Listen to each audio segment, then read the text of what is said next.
all you good people. All's here. All right. 2, 3. Let me open up this chat box right here. We've got a small group. So that's good. As a small group, I guess y'all get to ask whatever questions you want. If you need me to repeat something, whatever.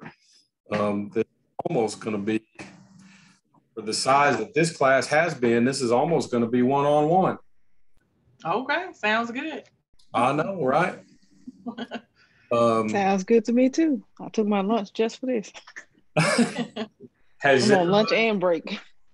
Has everybody gone to the school and picked up your product? Are you sitting? Do you have an onion? You have garlic? You maybe have a tomato? You got some? You got an orange? Spinach? Or no. You have your stuff? You don't have your stuff. If you don't have your stuff, it's okay. If you have your stuff, then we can kind of all cut together, and that's how this week is going to go. Okay.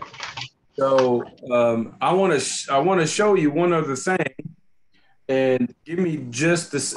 So we're going to try something new this evening as well, and that is I've got multiple cameras set up. All right. And so even in Zoom, we're gonna try. We're gonna see what happens with multiple cameras, different angles, and see how well you see. So I'm gonna hide myself. I'm gonna turn the camera off for just a second and pull a couple of things in here, and then we'll jump. Oh. Yeah, go ahead, Kelsey. So I need a onion, garlic, orange, and some tomatoes. Just one tomato. Something that's a leaf, like some basil or some spinach, or even a leaf of lettuce or something like that would be okay. Hold on one second, because I'm gonna show you what I have. So, Chef. Yes, who? I made Jay, yeah, go ahead. When I was going to get my stuff, I read 8 ounces for the spinach and 8 cloves. So I got 8 ounces instead of 1. Woo, 8. That's a lot of. So you've got a salad. You've got you got a bunch of spinach right there. You only need about 6 or 8 leaves. That's gonna be it. When I realized that, I was looking at the paper again to make sure I had everything as after I had walked out. So that's why I was spinach. No harm, no foul. You get everything that you need from you're maximizing your lab fee. That's what it is. Right. I was like, what about these?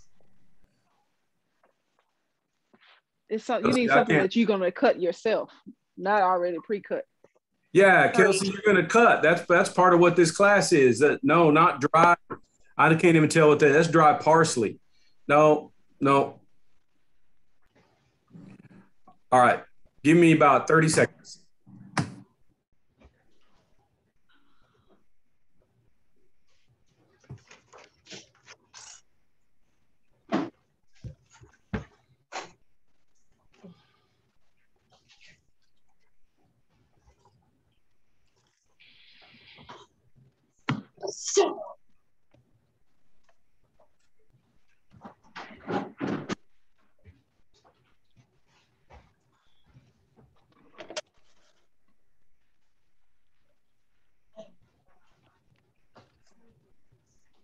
RJ, I know you didn't do your.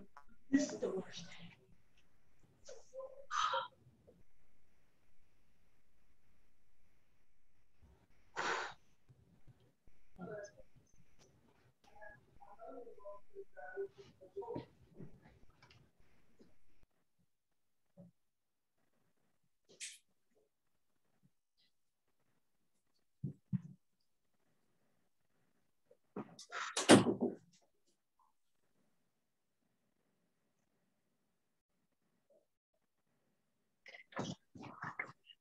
Do any of y'all have this class?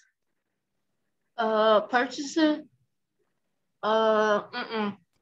But I had it. You had. I'm gonna take it next semester. I didn't finish the whole book. I'm in it. You have finished the whole book? I didn't finish the whole book. I just gotta type the stuff up and submit it, basically. Terry. Is this okay? The onion? Yeah, that's fine. Yeah. Okay. Yep. You got a tomato? No, I do not have a tomato. All right. That's okay. You can watch. You got an orange? Yeah, you can just watch. I ain't got no orange. That's You okay. have a lemon?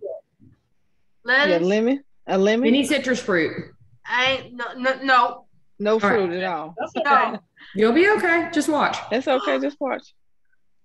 I Breathe. love your cup. Breathe. Don't feel bad. It's okay. Hey, Jay, did you have a question about the purchasing class or? No, I was just trying to see who all had it because I mean I did the book part, but when we do the actual naming which vegetable groups and all that stuff, they didn't really give much instruction other than the name of the group. No. And you gotta look up everything. Yeah, I noticed that. You gotta look up Write down my every phone single. number. Okay. Does 501. I'm gonna put. I'll just put it in the chat. Yeah, I can do it right now while we on here. Does any of you have food sanitation? I do. got that too. Yeah, the I got it. sanitation class? Yeah. Okay. Are you all having problems with the announcement page of that? I haven't had problems with it. Okay. Tara. 501 414 3993. And he told me just to do the best that I could. So if you don't get a couple of them, it's not a big deal. Okay, because I was like, do we what? need a knife, a cutting board, and a knife? Yes, you do. Yeah. Yeah, you need a cutting board and a knife. That you can cut better with a knife. Jesus. Get your chef knife. Get a Don't paring hold it like knife. that. Hold it down, baby. Don't walk like that with no knife. Yeah, don't walk like that. Right down. Y'all have a get your chef knife out. Yeah, good. Get your paring knife out too if you got your whole knife kit nearby. Okay. Got it. Those. Okay. Let's all do this as well to kind of get this started. Some of you I can see you are in your kitchen at home, which is primo. If you're not, okay. If you are,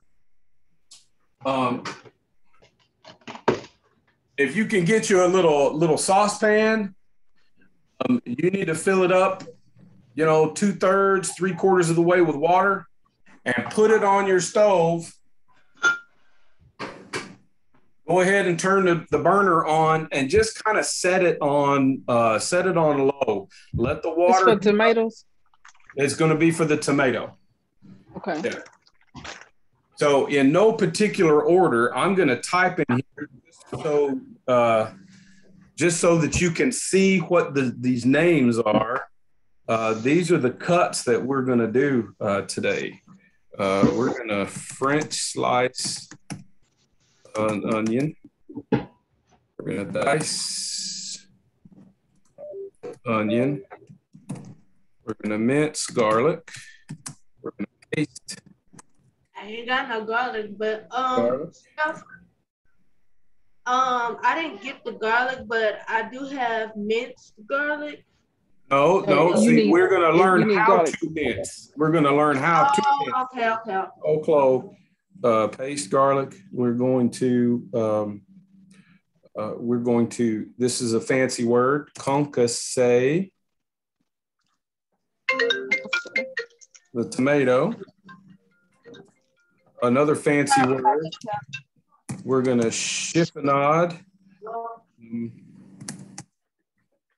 Spinach. My basil here home, so I'm going to use basil.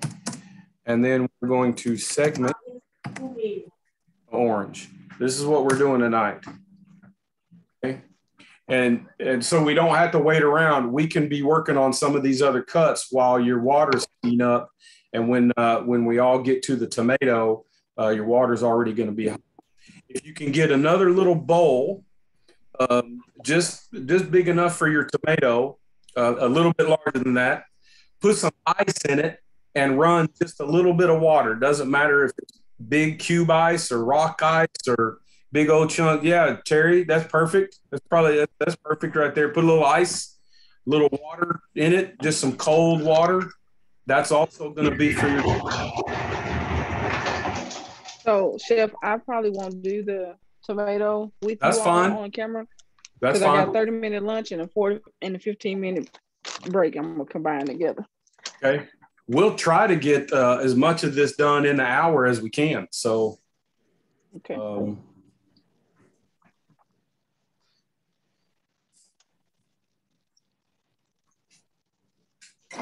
we have to show all of these cuts tonight when we upload them, correct? Or as a video? So I didn't go back and check exactly what your lab assignment is, but I'm gonna just say yes to whatever you said, Jay. It's probably gonna be something like that. I read something that said that we had to learn how to upload it differently. So, and it was 3 things we had to do, and I think it was the spinach, the garlic, and tomato or oranges. Tomato or orange, kind of one or the other. I think there was one or the other. Okay, little trick. Might not have mentioned this, or maybe I did. If I did mention this before, then review is really, really, really good. Repetition is the key to learning. I have damp, wet, not dripping wet, but a damp paper towel. Put that down and put your cutting board on top of that, and then your cutting board is not going to slide around all over the place.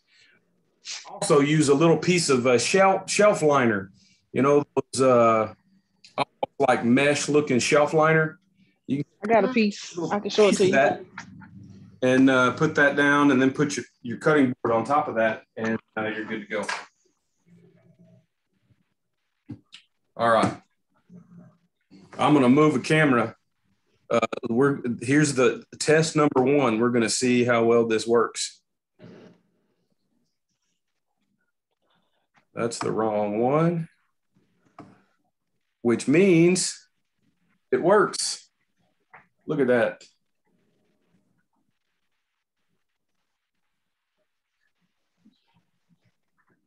Let me just arrange it a little bit, because sometimes every little bump, you know. I was supposed to have orange, tomato, garlic, and lemon. All right, you see my hand there? Pretty good. Good stuff. Yes. Okay. Yes, the piece you was talking about, Chef? I'm sorry? Kelsey, did you ask a question? No, it was Jay. Jay, what did you say? I was showing the Evelyn, I see. Yeah, if your cutting board already has little rubber feet or that already has grips on it, you just need to do whatever so that your board doesn't move around.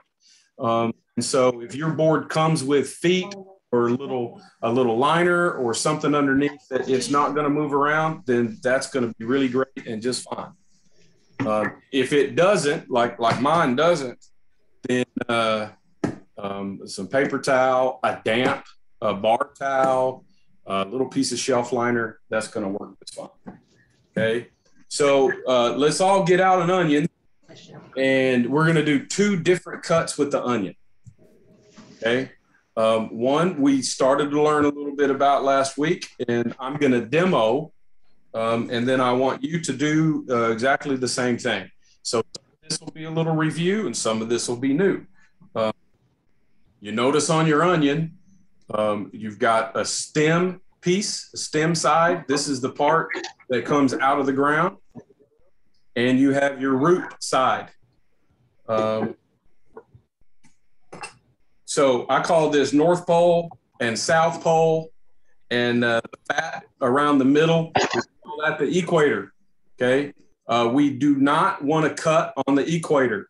The cuts that we make in this direction We only do this like to make onion rings. But any of these other cuts that we do, we want to cut the onion in half, pole to pole. Okay, stem to root, North Pole, South Pole. Okay, just one, boom, cut it in half. I have a half an onion. I have a half an onion right now. Okay. You should have maybe a little waste bowl. See mine off camera. I'll just give you a little look right up here at the top of my bowl. The top of my cutting board is where I've placed all of my mise bowls, mise en place, everything in its place. I think we're just covering that this week, right? This week or next week, mise en place, everything in its place. So I have these little glass bowls. You can have Dixie cups for all I care. Just something where you can be organized, and each cut has its own little place. A waste bowl where all of your trash goes instead of working right over the trash can. This is just best practice. Okay, we'll cut all of that stuff in a little bit. What we're going to do first is the French slice. Okay, we're going to slice the onion. It's a French method. We just call it a French slice. And think of it like those French fried onions that you sprinkle all over your Thanksgiving or Christmas green bean casserole. You know what I'm talking about? The strips fried. Okay. As we're getting ready to do this, best that you can, most of you, I hope you can see yourself in Zoom on your screen. Try to move cameras around. I really enjoy seeing your face. I can tell who's talking if you blurt out a question or something, but I'd like you to move your camera as best as you can to just like what Caleb has done. If y'all can see Caleb's view right there, I just want to see, I want to see your board. I want to see your hands. If you're able to make that adjustment, then I'm able to give you some feedback regarding your cuts and how you're, Tara, that's pretty good. Whoops. Cherokee, perfect. It's great. Evelyn, great. Good. Good, good, good, good, good. Very perfect. Can you see mine, Chef? Terry.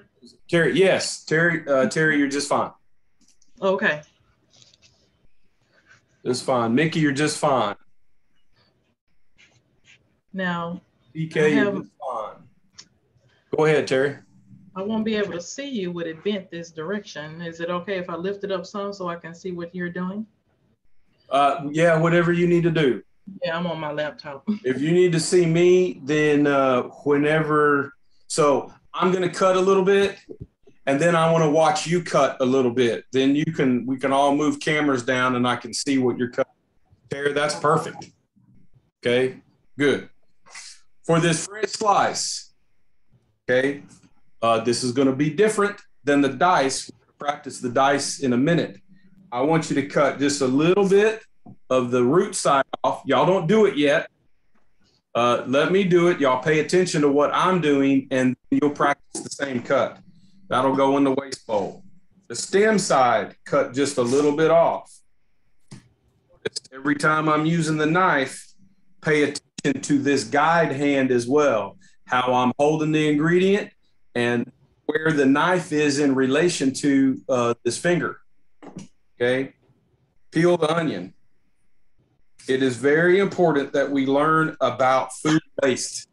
Food waste in a restaurant is one of those really top financial killers of the restaurant. And so I want to be sure that I pull just the skin. I don't waste entire layers. It may be a penny or two per onion, but we go through a lot of onions and those pennies add up, right? Right. Be mindful of that. Okay. I'm going to support the onion. The width of my cut is determined by how I move my guide hand. That's why I keep calling it a guide hand, because it's guiding the knife. Okay.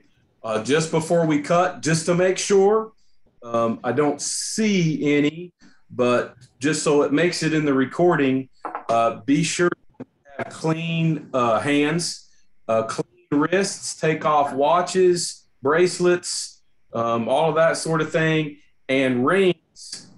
We really need clean fingers as well.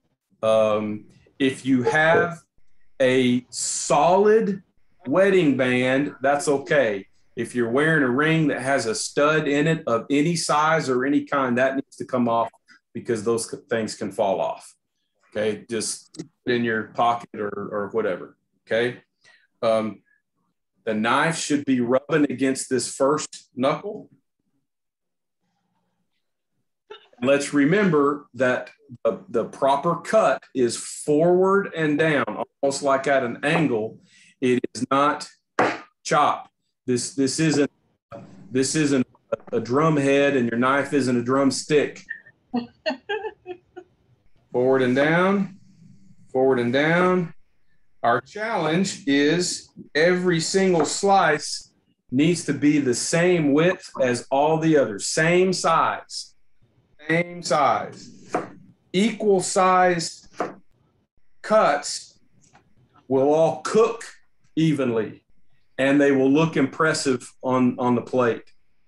It's very easy to control this cut from small end up to tall, but it's a little bit harder to control the angle of the knife if I'm working from tall to small. So halfway, started small, get all the way up to the tall fat part. When I get there, I just turn the onion 90 degrees and I work again from small to tall. All equal cuts. Then they're ready to saute to go on your burger or whatever. Okay. First half of your onion, everybody slice. Let me see what you end up with.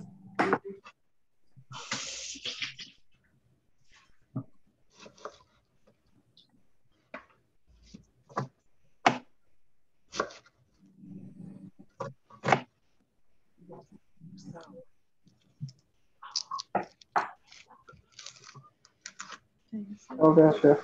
Here, that looks really good. Good. Evelyn, that looks great. Caleb looks like a trained professional. Chef. Jay, that looks pretty good. Jay, you need to secure your board maybe just a little bit more. And I don't know if it's your board or if it's the table that your board is on. You're kind of rocking. I'm using a TV tray, so it's the rocker. Okay. All right. Hey, Chef. Kelsey, that looks pretty good. Yeah. Wait, Chef, can you hear me? Yes, ma'am. Go ahead, Terry. This way. Am I doing this? I'm sorry. Am I going the right way? Okay, put your guide hand down. Right. That's right. Curl your knuckles just like, and use your great finger, that first joint, right, to guide your knife. You're at the right place. Oh, okay. Thank you. Except your slices need to also be pole to pole. You're not making half moons. You're right. Okay, good. Good. Yeah, y'all can go ahead and do what Jay's doing right now. You can package it up, move it off to the side in a little bowl. Whatever you do, move it off of your board. Terry, that looks good. Cherokee, that looks good. Good job. Our main rule with the board for organization, for sanitation, the only thing that's on our board is a hand, my knife, and the one thing that I'm cutting, the one thing that I'm working on. We want to avoid having a little pile of this and a little pile of that and a little pile of this and a little pile of that on the board, You see that on TV all the time. We don't want to do that. Okay, good. Now let's get ready to dice. Okay, the dice is going to be a little bit different. Mickey, you might have worked just a little bit ahead. Okay, let me show you something about dicing the onion. We're working with a half, but notice how the onion looks. Where the root is, my finger, this is the core of the onion, okay? Where all of the layers grow out of. We need to keep that attached, okay? All you people are cutting, I hadn't told y'all to cut yet. And some of y'all are cutting the root off, and you're going to find out here real quick that that's going to be a mistake. Jay, that's fine, okay? We want to keep the root part attached. If we cut that off while we're trying to dice the onion, our onion's going to spread open, it's going to spread out, and we won't have consistent cuts. That's what here over and over, consistent, consistent, consistent. So the only thing I'm going to nib off is the stem side. Leave the root attached and peel the onion.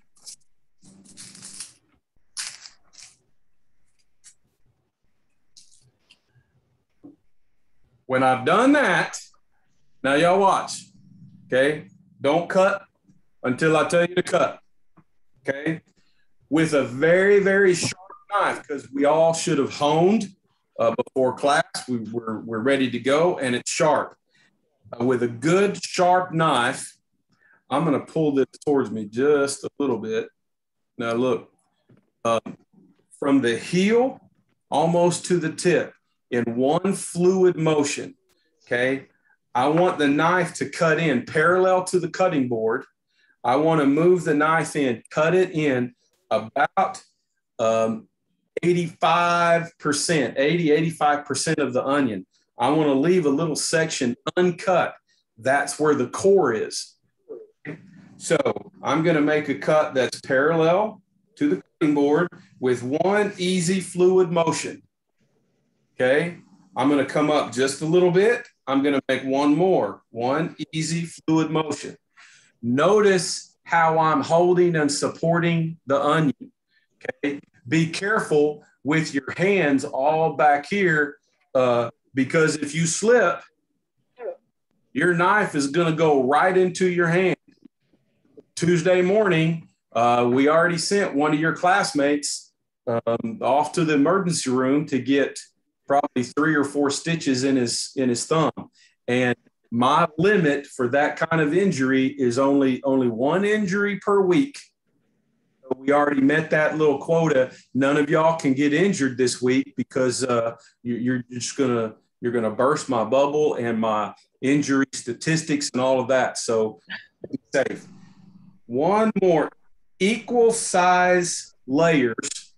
I'm going to do one more little cut right up here at the top. The important thing is a super sharp knife and let the knife do the work. We shouldn't have to force it. We shouldn't have to saw. After I've done these parallel cuts with the tip of my knife in towards the root, I'm going to make a series of perpendicular cuts, kind of following these veins. I make those as thick or as narrow as I want my dice to be. I'm holding on the outside of the onion just to keep it from flaring, and easy does it. Notice that the knife is only going as far back as I made those parallel cuts, not all the way back to the root. That makes sense there, everybody? Yes, yes. And then if you got a few pieces that float off, that's all right. Stick those off to the side. You might cut those down, might be the same size as your finished dice. Now, this is kind of important. My pinky and my thumb of my guide hand are holding in the sides of the onion at the very bottom layer. If I don't do this, that bottom layer is going to start flaring out, and I'm going to get all kinds of weird cuts out of those side pieces. So I'm going to keep this in. I rotate my 3 fingers around with my great finger still out front. That will be my guide. And it's almost like a slice. And I want those slices to be equal size. And I end up with really nice looking dice. And when I've gone all the way back, as far as my cuts go, I can push my dice off to the side and I can cut the rest of this down finer all the way around.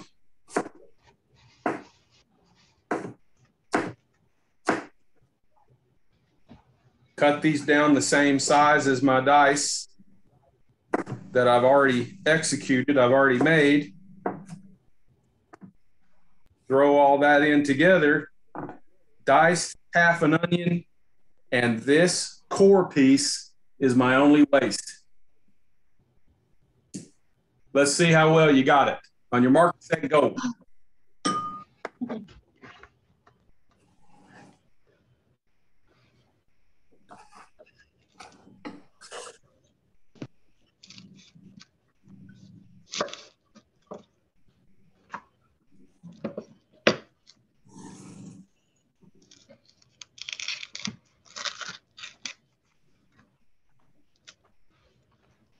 Caleb, that's looking pretty good. Tara, that's looking good. Yeah, Jay, I'm really concerned about that table. So we want to, I know that you're working. We want to try to figure something else out by next week if we can. Another place or another table. Just Okay. something nice and solid. Something that doesn't move around. Hey, Cherokee, that looks great. Nice fluid motion. One single cut without trying to saw. Terry, you're getting there. It's pretty good. Kelsey, that looks like a diced onion. It does? It does. Oh, thank you.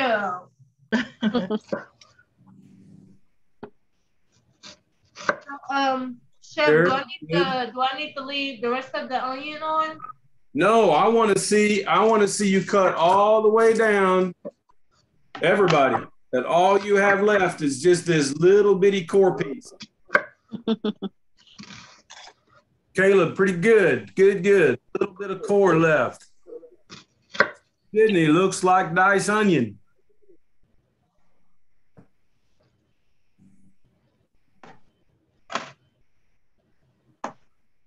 You're some big old lions. What you said? Who's crying? Anybody crying yet? No. Not me. No.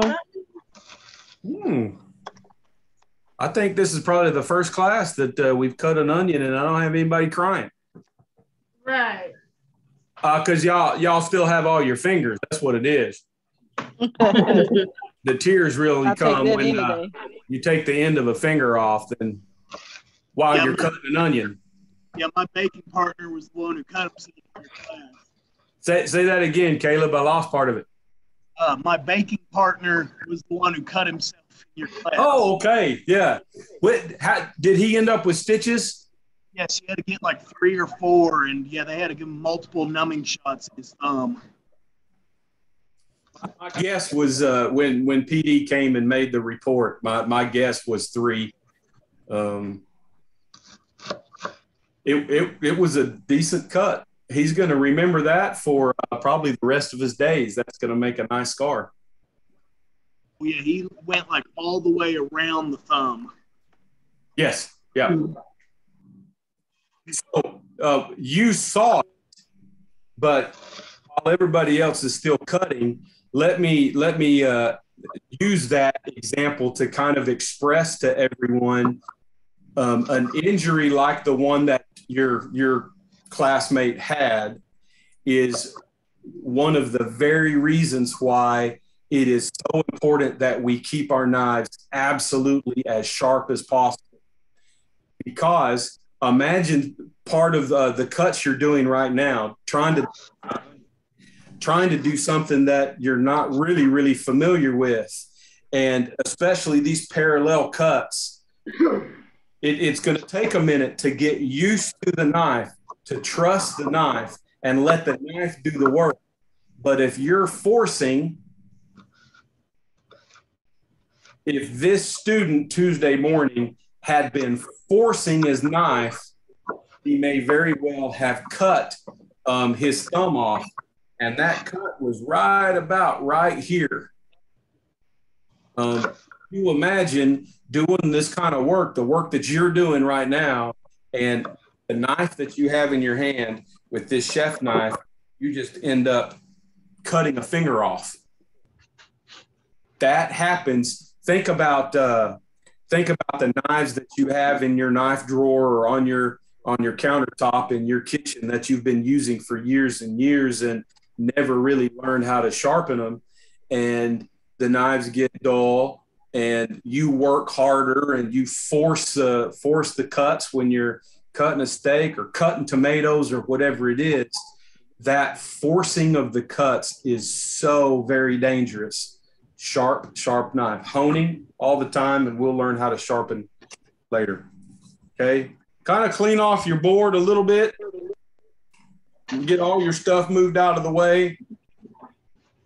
And those of you that have some garlic, get your garlic out, and we're going to learn the next two cuts.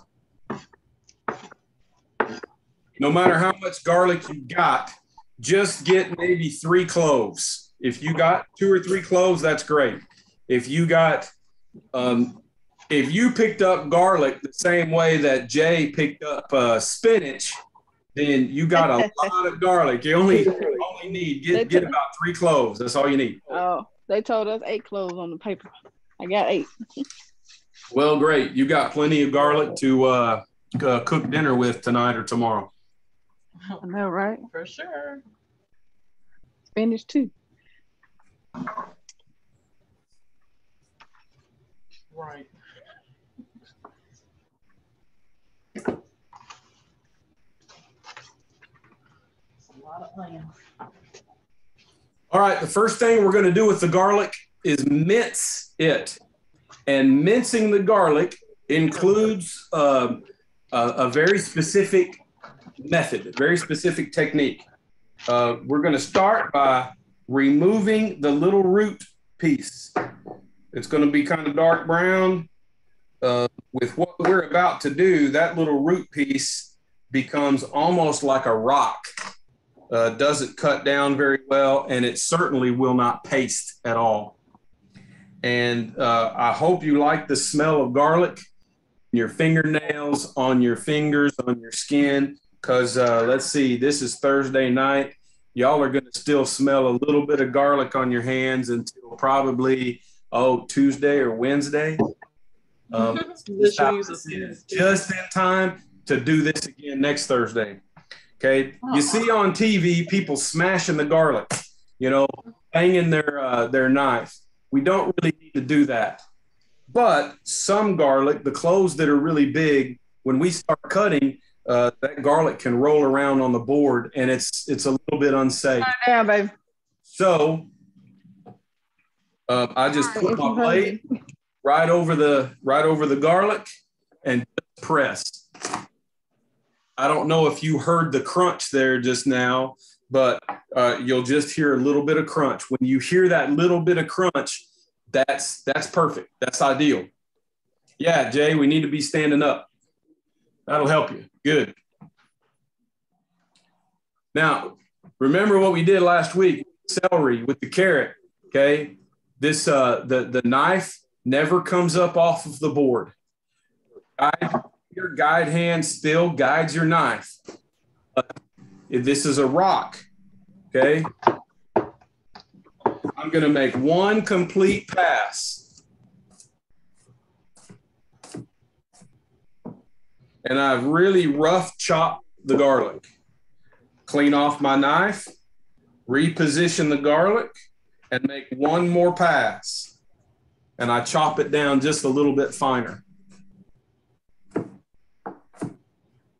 Clean it off, make another pass. I need to do this probably 3 or 4 times to get it small enough. I need to do next. I'll do one more. So this is going to be coarsely chopped. I don't know how well you can tell. It's kind of off-white looking garlic. It's the white cutting board, okay? It's still pretty coarse. So now what I'm going to do is going to be this pivot, kind of a fan design, fan chop, okay? I'm not chopping. I'm not forcing the knife down. It is still forward and down, kind of a rock. But that rock is really, really, it's almost imperceptible. It's very, very subtle. My guide hand, for me, I do 3 fingers. Some people use their whole hand. I try to caution against that because it's really hard to control your thumb if you're holding your knife with the whole hand and you get your thumb stuck down here. We just been talking about chopping your digits off. I'm going to keep all your digits. It's been a good class if you haven't cut yourself. But if you're just using 3 fingers and your fingertips, you still need to be mindful of your thumb and your pinky because you don't want to get those in your way. You don't want the thumb in your way down here, and you don't want your pinky in the way up here because you're liable to cut them both, okay? And so I'm still, this is exaggerated, but I'm still rocking the knife, and I'm still cutting forward and down as I move away from me and back towards me.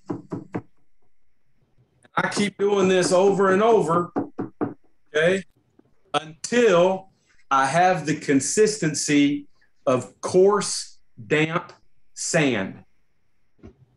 That's what I want. That's a good mince of the garlic. Coarse, damp sand.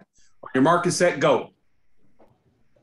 Everybody get to mincing. Let's see what we end up with. All 3 or just 1? All 3. Do them all at the same time. Don't do them one at the time. Do all 3 at the same time.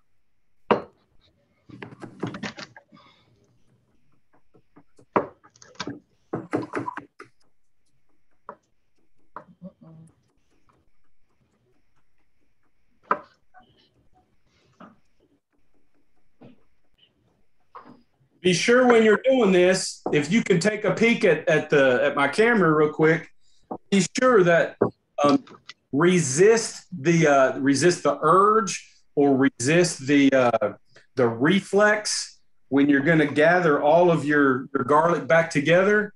Don't scrape the board with the edge, with the sharp edge of your blade. Use the backside, the spine of your knife. Then you don't ruin your blade.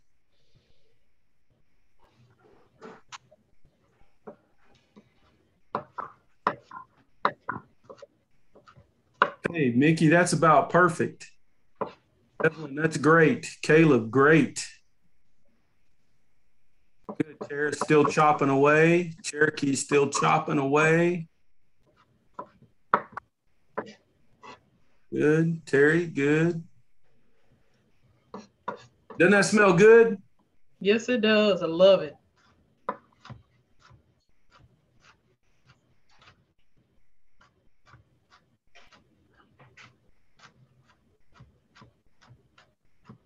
Caleb, good. Just about perfect. That's really good technique. So, Mickey, your 3 fingers of your guide hand that's kind of holding the pivot of the knife, move those 3 fingers just a little closer to the tip of the knife, giving you, yeah, right about right there. Yeah, you get more knife. You get more knife to use and less hand in the way. Be really mindful of your thumb there, Mickey. So, Chef. Yes, who's that? Terry, go ahead. Yeah. Okay. So, using the 3 fingers at the tip, but using more of the back to do the cutting, right? I'm focusing on, yeah, not all the way back at the heel, but Right. a little bit further back than center of the knife. Oh, okay. Caleb, good. Tara, really, really good.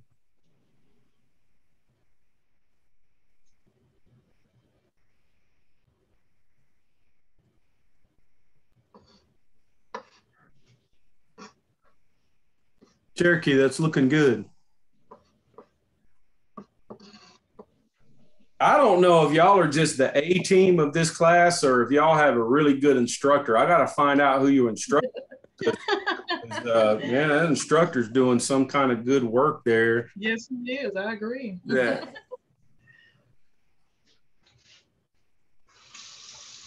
Oh, Cherokee, thanks. That's oh.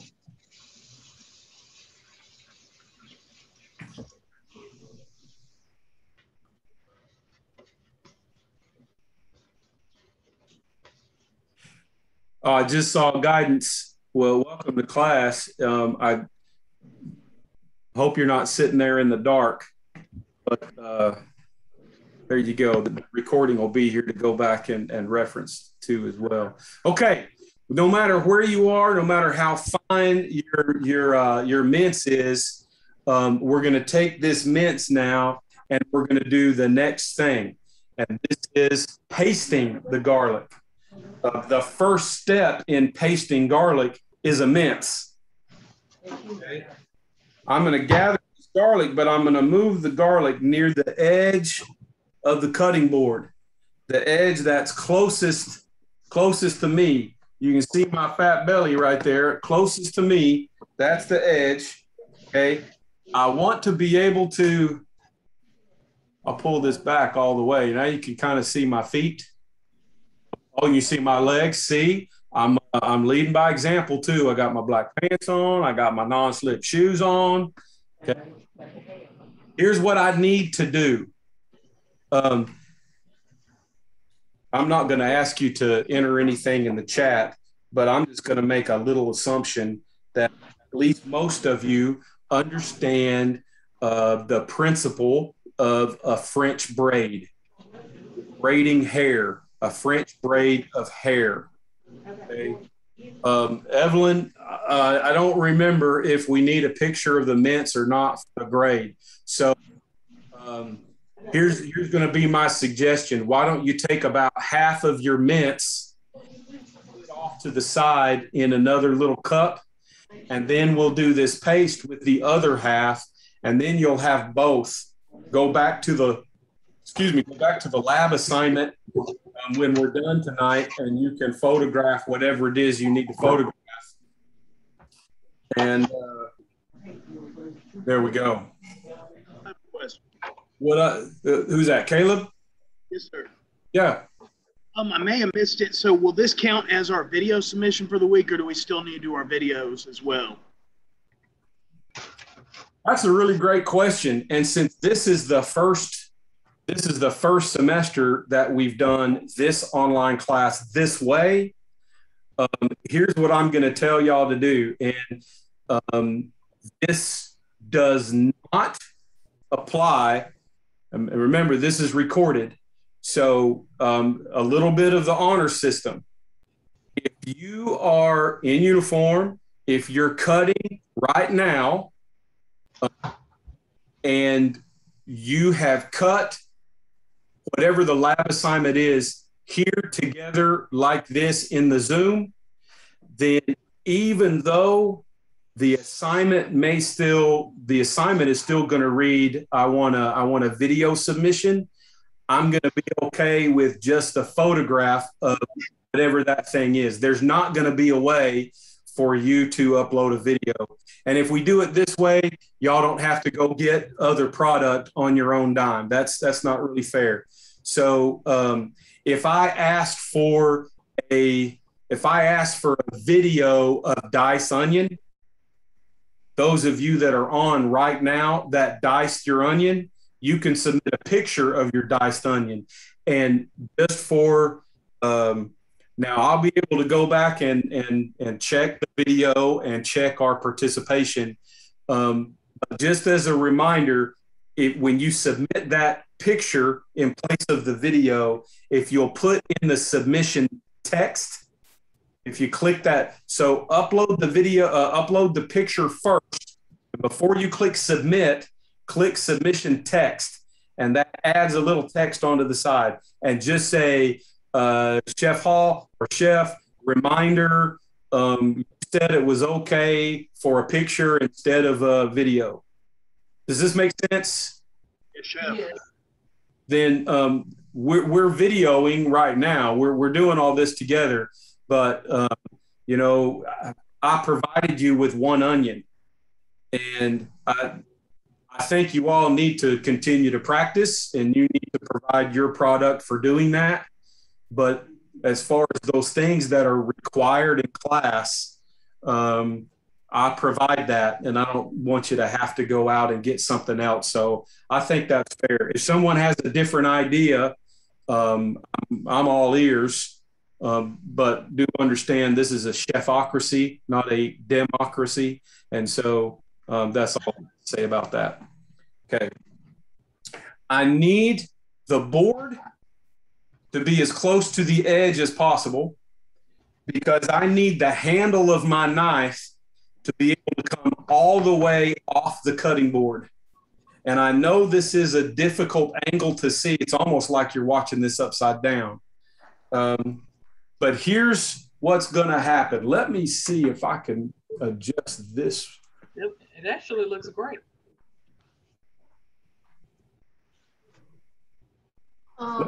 Chef. Hold on just a minute. Let me see how this looks like maybe from the side. That is really, really tall. It's really, really up here high.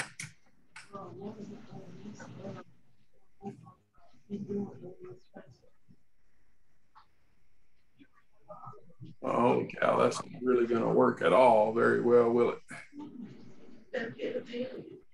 But we'll give it a try. So I do want you to see pretty clearly what I'm about to do here, okay? And it's the movement of the knife.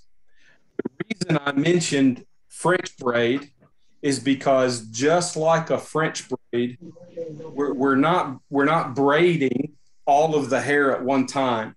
We're not pasting all of the garlic at one time. I start with just a little bit. Think of the cutting board as one stone of a grinder, and your knife is the other stone of a grinder. And the way that grinder works, both grinding stones have to be flush and flat against each other.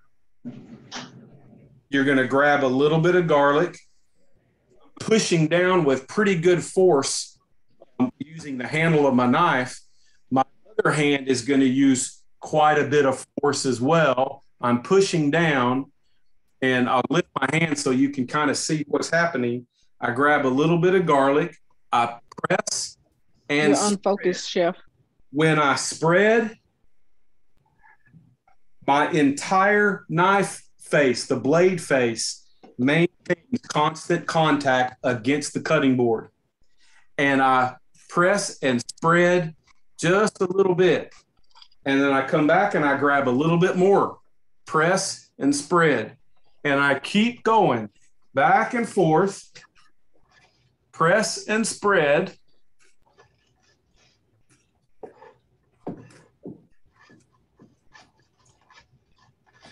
Until I go back and forth. You're not going to see it with the lighting in here.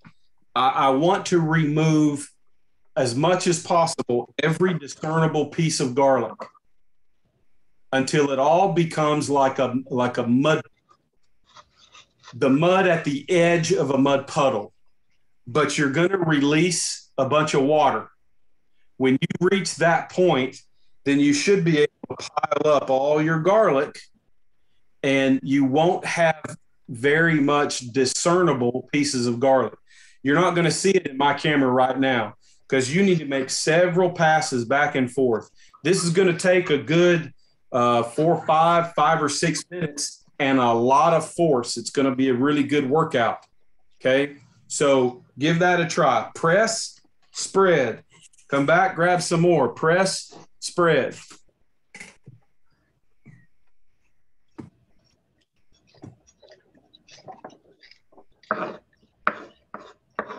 So here's the other view kind of from the top. Press and spread.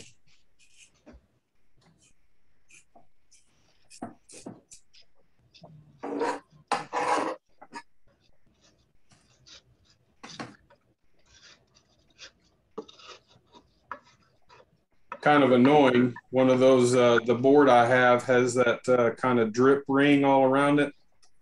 Yeah, mine too. Makes it a little bit more challenging. Yeah.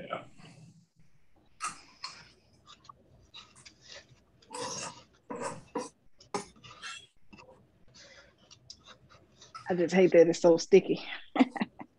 Sticky, stinky. Did you say Sticky. stinky or sticky? Sticky. Well, they're both true. That smells good. Doesn't smell so good, I guess, if you're going on a hot date or some deal like that. But Not if you're eating and going on a date. No.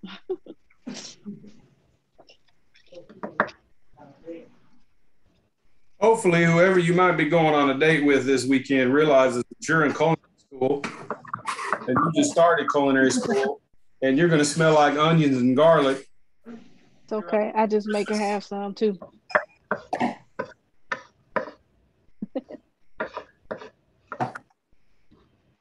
All right.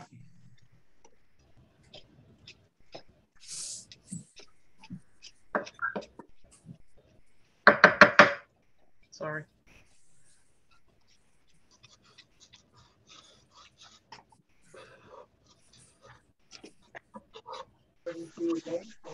Mine look like it's clear. Yeah, mine too. I can't even see mine hardly anymore. Mine's been smashed to smithereen. Now, your other challenge, while you're working on this, is keep all your garlic on the board. And make sure you don't have too much garlic that ends up on your shoes or on the floor. That's we don't want to do that. I hadn't got any on the floor. Got a lot on my knife. Yeah.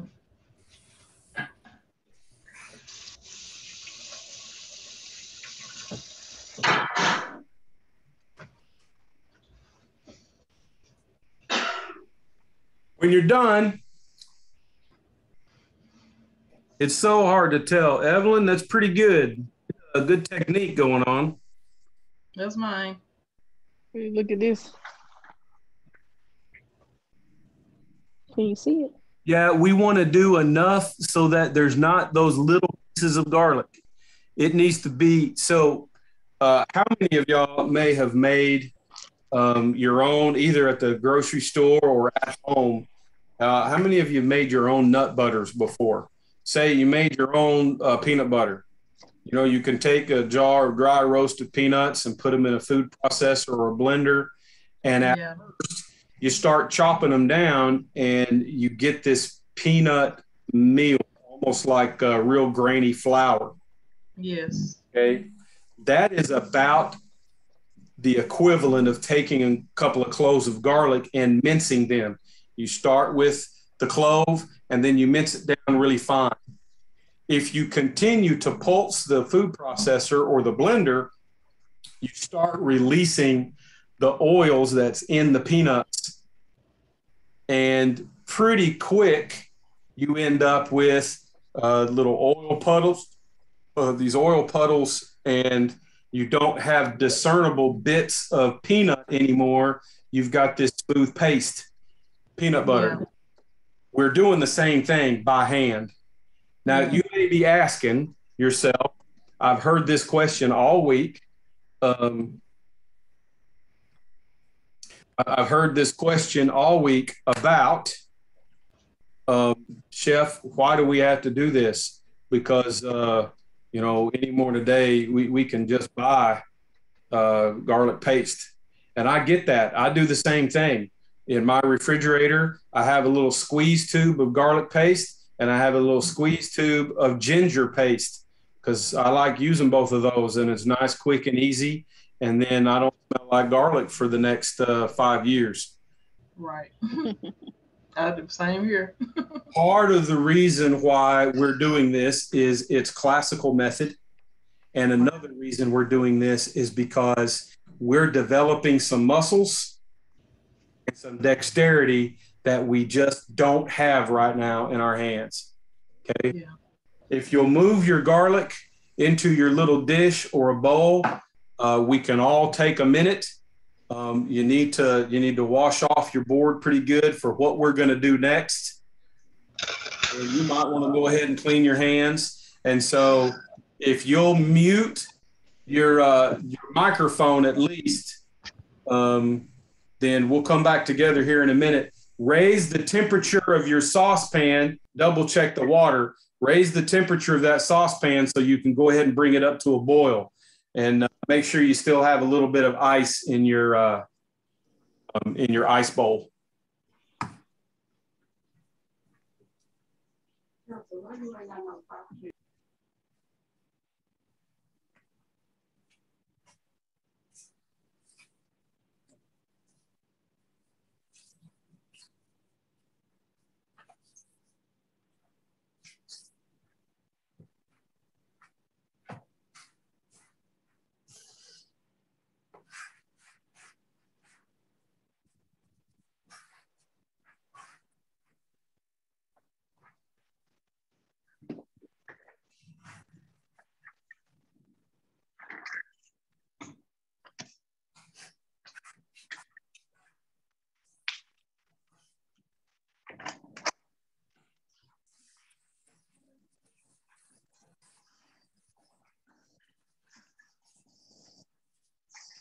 Okay.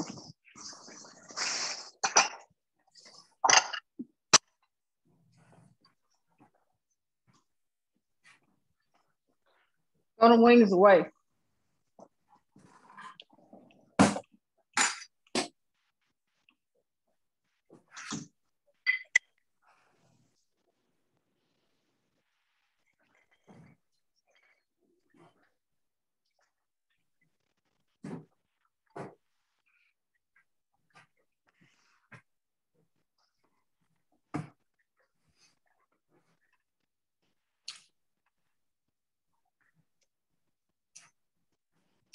All right, is everybody set?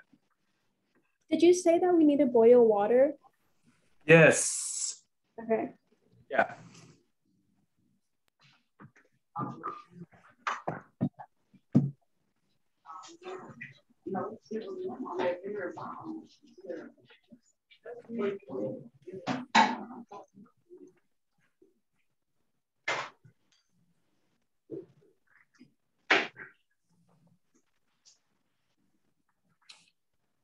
I'm going to see on this camera if you can see on my stovetop.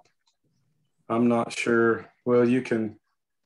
I can see your water boiling and your bowl to the side, if that's what you want us to see. Yeah, it's far away. I can't zoom it in, but yeah.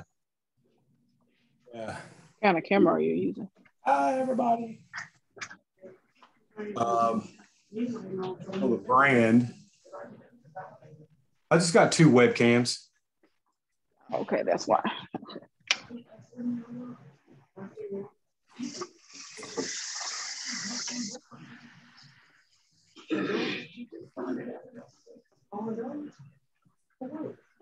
All right, we'll come back to that in just a minute.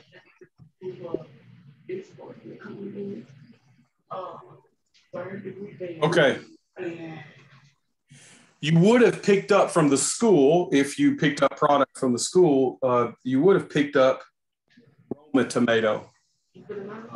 This is something that we can do. Yes.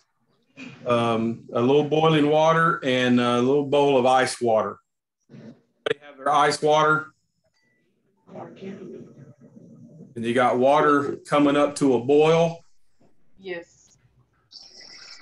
We're gonna want a rolling boil. Important for this step. If you want to peel a tomato, let's see. So what we're going to do, I'm going to type it in here again. So those that have joined later, or you can see what it's called. This is what we're doing to the tomato. Okay, concasse. And there's actually a little accent that goes over the E. We're going to be real formal about this. Okay. But what a concasse is, it's more of a process than it is a particular kind of a cut. This process is more or less 3 parts, and that is a complete concasse. We're going to peel the tomato, we're going to seed the tomato, and then we're going to rough chop the meat that's left of the tomato. And you can do this to any tomato. Ease of learning this process, I asked the school to get us all Roma tomatoes. These Romas, they're pretty small this time of year, but they're real meaty tomatoes without a whole lot of goop and mucousy gunk around all the seeds. And so we have a lot of meat to work with. If you've got a hot box tomato, a better boy, a better girl, beef steak, big giant things, this process is still the same. Any tomato. Very, very gently, just using the weight of the knife. I'm not using any force at all. On the opposite, the stem, on the booty side of the tomato, yes, that's the formal word that I just used, on the side of the tomato, right over the little dot. I'm just going to gently score through the skin an X, kind of like X marks the spot. But don't cut into the tomato, just score the skin. Once I've done that, let me change cameras. Once I've done that, this is going to go in the boiling water. Okay. Spoon, some little tongs, a fork, your fingers, whatever you reach into the boiling water to grab the tomato out. Having your bowl of ice water right nearby. So we're going to dive into the physics of all of this next semester. One of the first vegetable methods that we learn in Food 2 is a blanch. And so essentially that's what we're doing here. We're using boiling water to begin a process, and we're going to stop the process with the ice water. What we're trying to achieve takes a few minutes. I'm going to get right up here close to the camera, as close as I can. You see how the skin is already starting to split and is starting to get a little wrinkled in places? That's what we're looking for. I'm going to give my tomato about another 15 or 20 seconds, and then it's going to come out of the boiling water and right into the ice bath, and I need to chill it.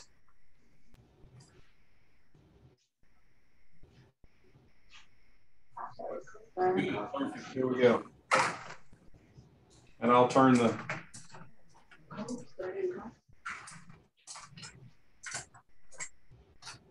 ice bath. So the tomato has really only been in the boiling water long enough to affect the skin, and just a little layer of the meat of the tomato just underneath the skin. You might have a little mealy, slimy bit.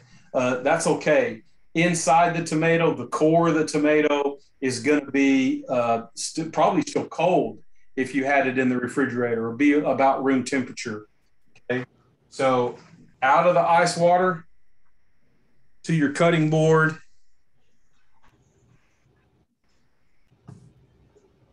And let's talk about the rest, what's about to happen. Okay.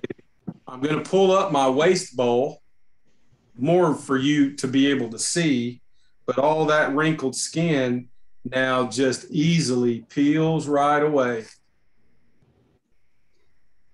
You might, this is a lot of work to just concasse one tomato. You're right. It's a lot of work to do this to just one tomato. And this skinning process, just like this, you can do this to peaches, plums, nectarines, lots of other things. But the concasse itself is really just something we do to tomatoes. That term only applies to tomatoes. Okay. Now I'm going to take my knife. Yeah. I'm going to quarter this tomato. If it was a lot bigger, like a beefsteak tomato, I just need to cut it into wedges. Okay. And then just using my thumb, I'm going to pull out seeds. And if a little piece of core comes with it, that's okay. When I evaluate this cut, I'm looking for no skin and no seeds. If you've done that, if you've removed all of the seeds and all of the skin, the rest of it is just a rough chop. No particular size, no dice. It could be strips. It can be anything.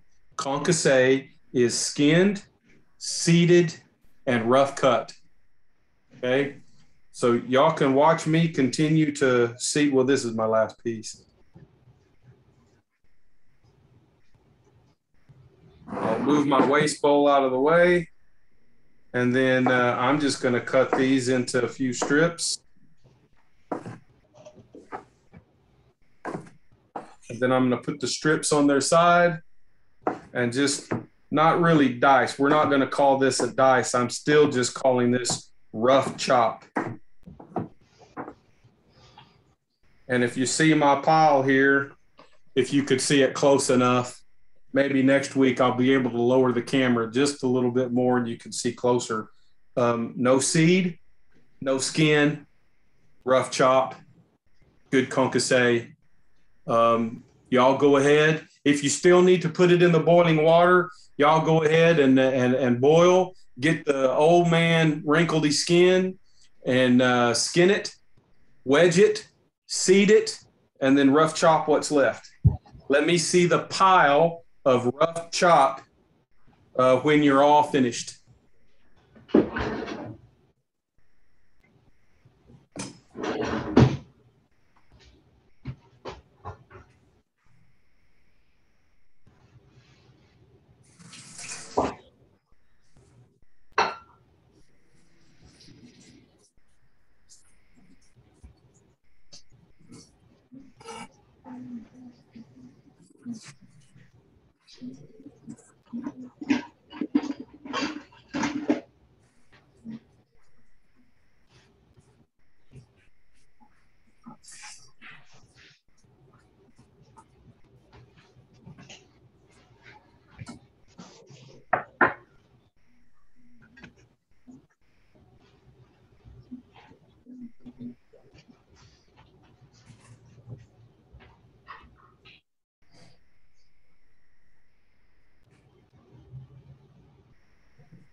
Hey, Cherokee, move the towel or whatever it is that you're using on the board.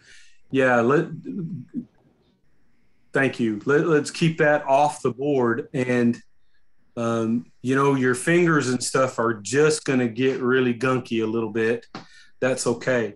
This is a good little teachable moment. It's a good message for everybody. We want to be careful, using towels, even paper towels, that we're always wiping our fingers on, because the moment we've wiped our fingers for the first time, I now have bacteria on the bar towel, on the dishcloth, on the paper towel. And so that bacteria just builds up and builds up and builds up. And then that's when we give our guests and customers a holy cow case of the trots. That's fun for anybody.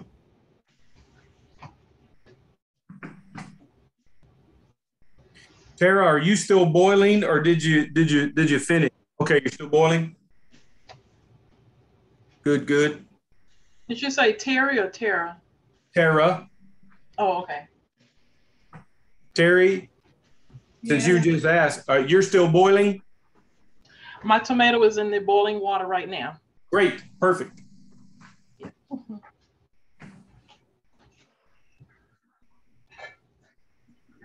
My water had evaporated down, so we're having special issues over here. That's great. That happens whenever a chef talks too much, and yeah. Sorry, my bad.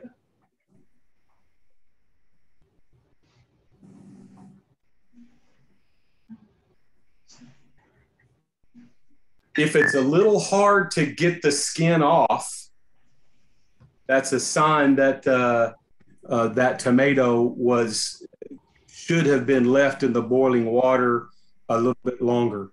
Yeah. So depending on the size of the tomato, these little Roma tomatoes, if you've got a good hard rolling boil, then you know where you scored the skin, that's going to be the beginning of maybe a split all the way down the tomato. That's not necessarily the sign that it's done and ready. I'm looking for a little bit of wrinkled skin. Tara, it needs to be in the ice bath.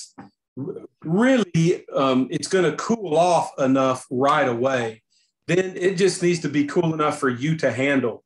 I would say, 30 or 40 seconds in the ice bath. It's probably going to be maybe in the neighborhood of 2 minutes in the boiling water. Again, if you have a really good rolling boil.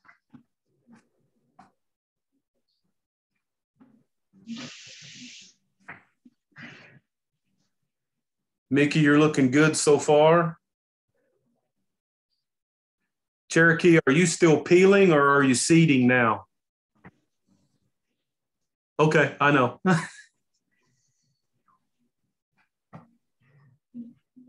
Mickey, that looks really good.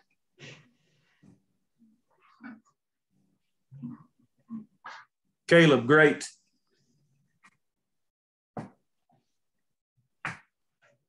Fantastic.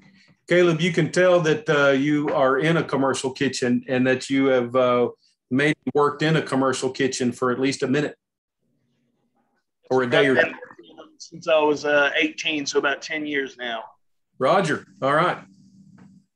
So far, we haven't had too many bad habits that we have to correct. So that's good news. Sometimes people have been in the business and then they come to school and, we almost have to start all over again. Sydney, that looks great.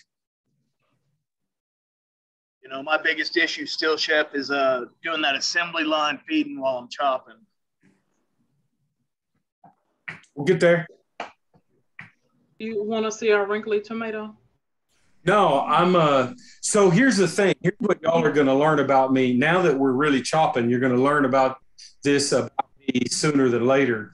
I am I guess we could say I'm a results-driven chef, a results-driven person.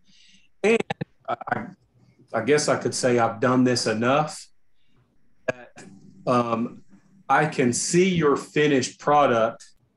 Right. I could tell you, maybe what we missed and probably how.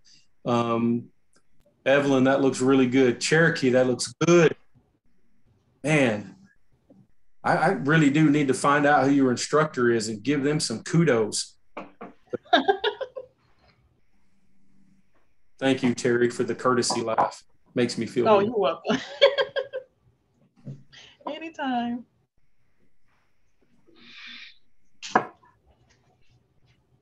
Cherokee, you keep giving me compliments like that, and I don't know what I'm going to have to do because, compliments get you everywhere. So Tara, in answer to your question, what do we use something like this for? Really, we can use this for anything that we would, where we would place tomatoes on top of a salad, in dishes, in classical food. Now, if any of you are into nutrition, you'll know that this is probably not the best science in all the world. But in classical food and classical cuisine, skins are removed. Skins are removed. Here, I want to talk to you for a minute and not just have you staring at my screen. Skins are removed because of the mouthfeel. I mean, think about the tomato. So you've got the skin of the tomato you've got to contend with in your mouth. You have the texture of the meat of the tomato. You have the crunch of the seed, or the seed gets stuck in your dental work. You have the goop, the mucousy, the wet part of the tomato that is around each seed. You've got these 4 different mouth feels that are all opposing and contrasting and not one uniform experience. And so we remove the skin, we remove the seeds so that we can end up with one nice velvety mouthfeel. So Kelsey, exactly what we're using this week is going to be the same product for next week. What your lab assignment is going to be might be a little bit different. It's not the same lab assignment each week, but we do these cuts in 2-week blocks. This is the first week, and I spend more time. Yes, Evelyn, when you go to pick up your product, there's a sheet. There's a cart where all the product's already on it. They just kind of hand you the sheet, and you put your stuff in your own bag, and away you go. And if you're like Jay, then you see 8 ounces of spinach instead of 8 leaves of spinach. That's all right. Jay, you're never going to live that down now. That's going to be your call sign. 8 ounces as well. Semester. Do what? You got 8 ounces too? They had me get 8 ounces of spinach as well. They had me fill up a big old bag full of spinach. Well, hey, y'all got spinach, then saute it for dinner. I was I'm gonna make some red onions and some spinach and some mozzarella and put it on a sandwich. Well, you can do that, or you know what the best dish is in the whole world? If you'll saute the spinach with a little bacon, but then leave out the spinach, and you probably have the best dish ever on the planet. So I would need an onion, a tomato. Kelsey, there's a list when you go to next week pick up your product. There's a list, okay? And so if you're writing this down, if you're making notes, you're going to get a little bit of spinach. You're going to get an onion. You're going to get a few cloves of garlic. You're going to get Evelyn, just a handful. You're going to see here in just a second. You only need. They gave you a glove.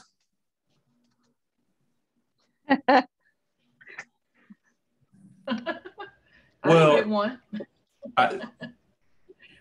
I don't know what that glove is supposed to be for, unless was it a guy that helped you out? A guy with a mustache and a beard? Was it Zach?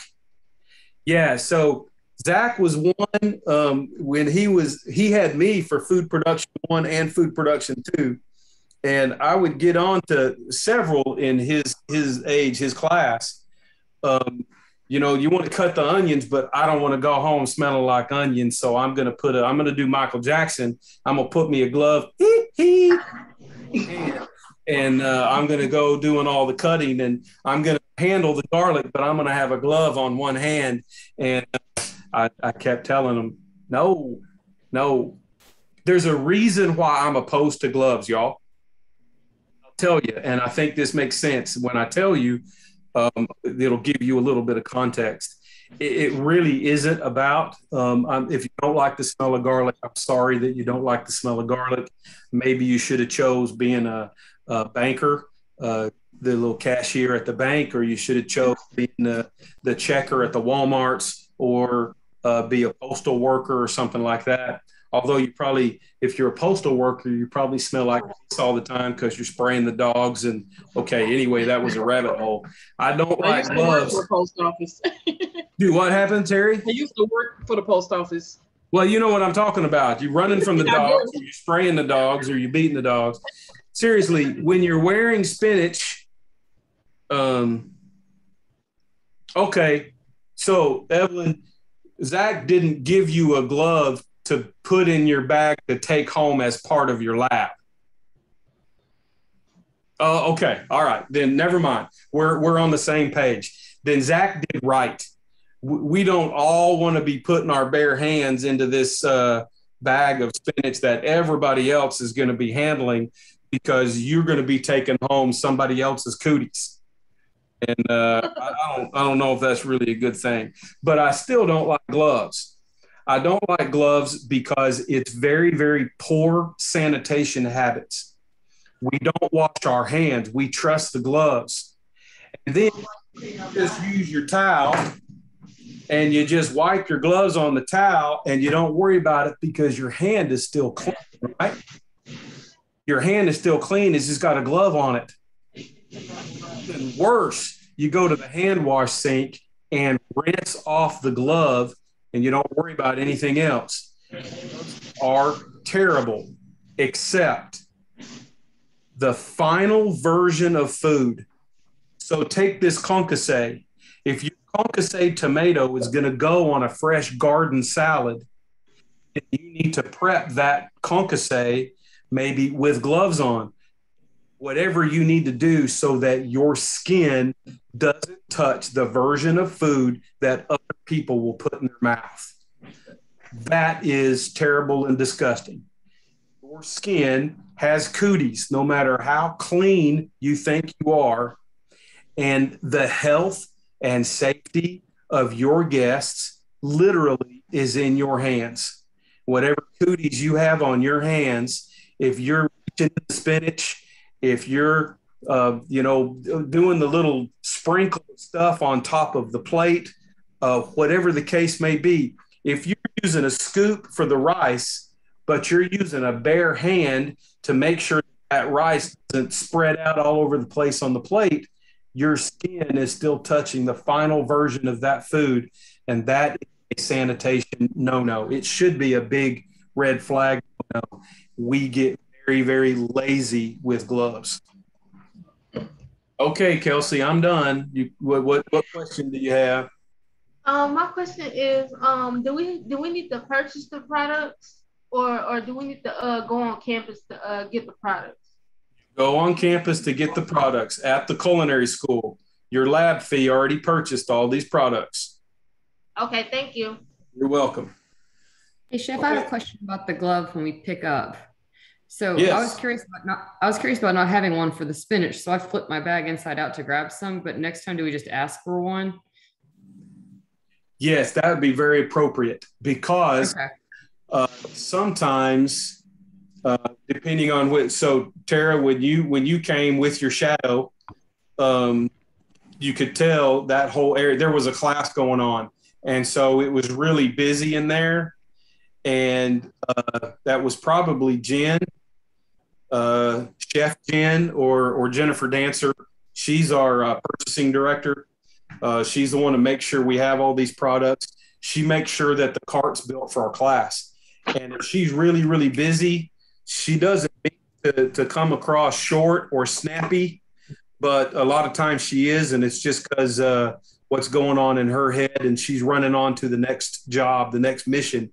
And she may hand you the sheet and say, the cart's in there, go build it yourself. And she just runs on. Okay. Take that in stride. And yes, so for next week, for example, you'll pick up spinach again. And for all of you, if they don't hand you a glove, or you don't see the box of gloves right there, then is very appropriate to ask, hey, where's a glove? In fact, I would say it should happen. I need a glove for the spinach. And they'll say, oh, yeah, well, gloves are right here, or, you know, blah, blah, blah. Thank you for that question. I don't think I need any more spinach. Me and Caleb. You may not need any spinach right now, but, you know, for the quality of the spinach, you know, just to make sure, I know we had one bag of spinach that was kind of iffy, and it had some spinach in there that was already turned. And so look ahead, y'all. Caleb and Jay, especially with the amount of spinach you got, look ahead. Look into week 5. Do that over the weekend. Look into week 5 and see if you need spinach for next week. If you do, go ahead and do the cut, and you can post early. You don't have to wait until next week. If you already have the product, if you got enough, you got some extra, look into the next week and go ahead and get it done. That's fine. Okay. If you still have tomato on your board, let's go ahead and put it in a little dish it up, wipe down your board and your knife, and we'll come back to these last 2 cuts. We've got 2 cuts left, and then we'll call it a night. We're going to get your spinach. I've got some basil, but get your spinach. That's what we're going to do next. I think I moved ahead. I did the spinach. You cut the spinach already? Look. Yeah, we'll see. You might want to cut the spinach again whenever I'm through here in a minute. No problem. And look, I just layered them, rolled them up, and nice. You have plenty of spinach too. I know, right? Yeah, plenty of spinach to do it again. Anybody need some greens?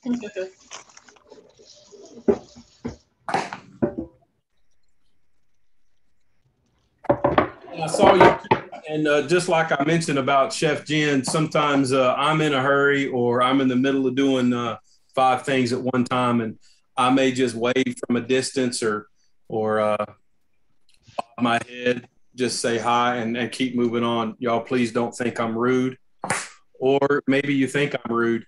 I can live with it if you can. When I come on campus to get my stuff early in the morning, I'll be seeing you in the classroom, and I'll be wanting to come say hi, but you'd be in the middle of teaching. So I was like, no, that's not a good idea.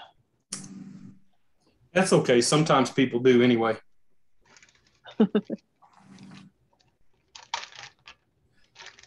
Okay. Let me type this in just so you can see what we're doing for the good of the order. This is called a chiffonade. Chiffonade is something that's done to leaves, not just spinach. Very, very common cut with basil. I've got a little bit of basil here. I'm just going to pick a little bit off. I want to show you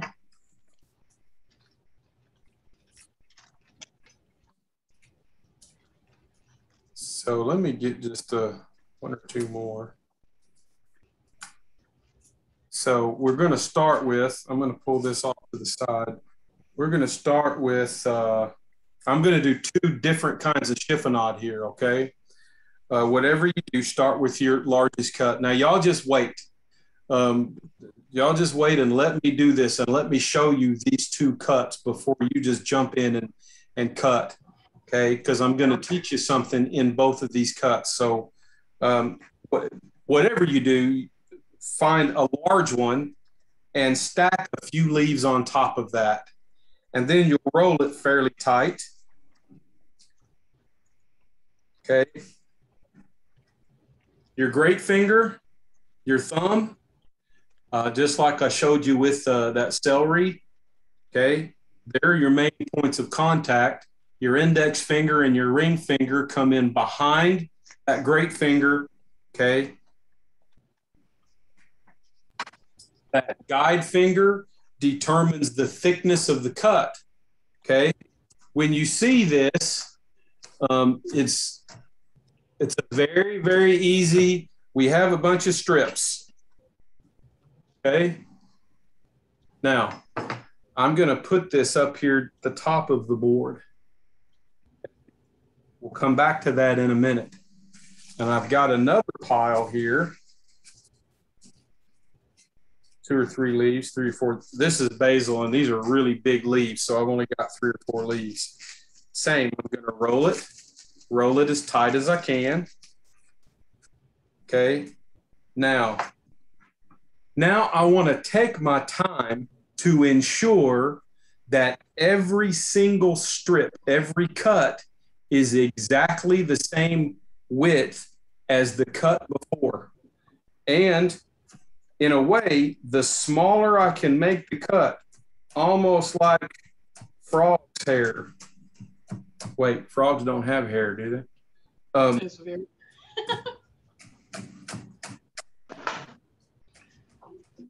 This is a garnish cut, okay? While we use these leaves, while we use spinach, chiffonade of basil in multiple different ways, I can make tomato basil soup, and I can put this basil in the soup for a really nice look. I can put this basil in the soup with more surface area of the cut basil, which is going to release more flavor of the basil. But I don't know if you can tell in the camera very well,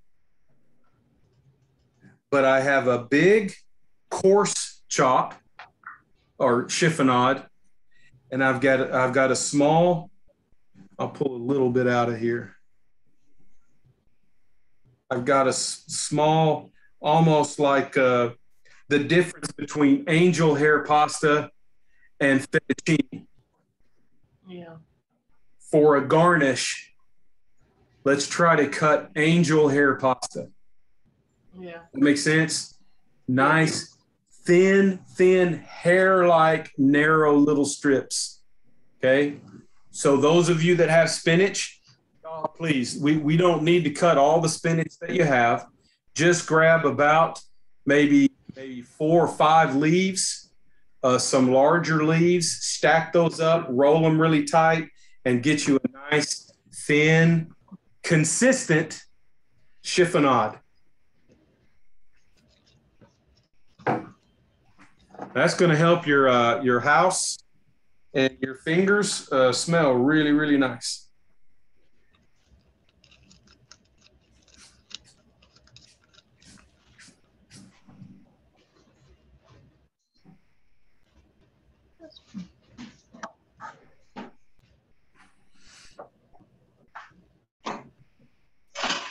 Tara, that's really good. Evelyn, that's really, really good. Carrie, that's good. Try to keep the knife on the board. Okay. So I'm doing this from the side. Instead of raising the knife off the board, maintain contact and just rock the knife on the curve.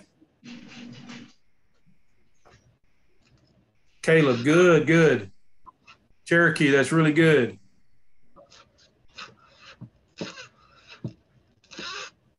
Yeah.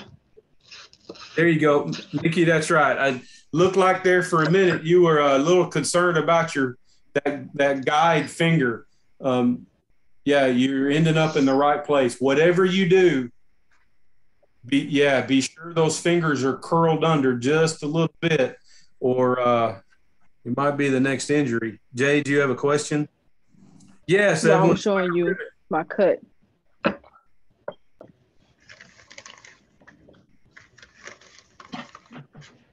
Nice.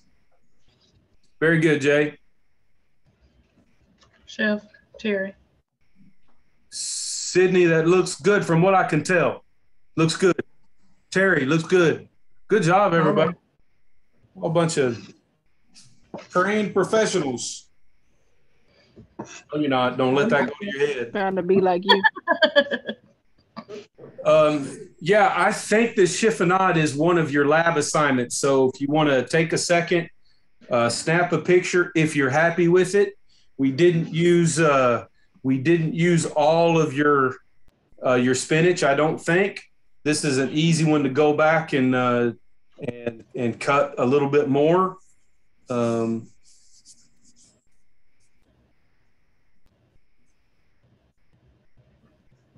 Cherokee, can you hear a little better now? Good. All right. Thank you.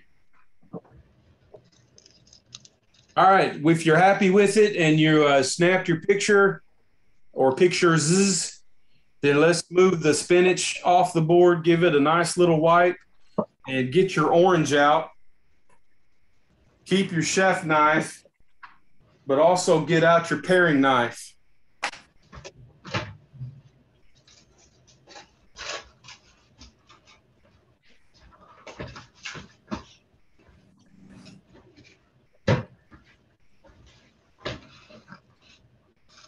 Our last cut.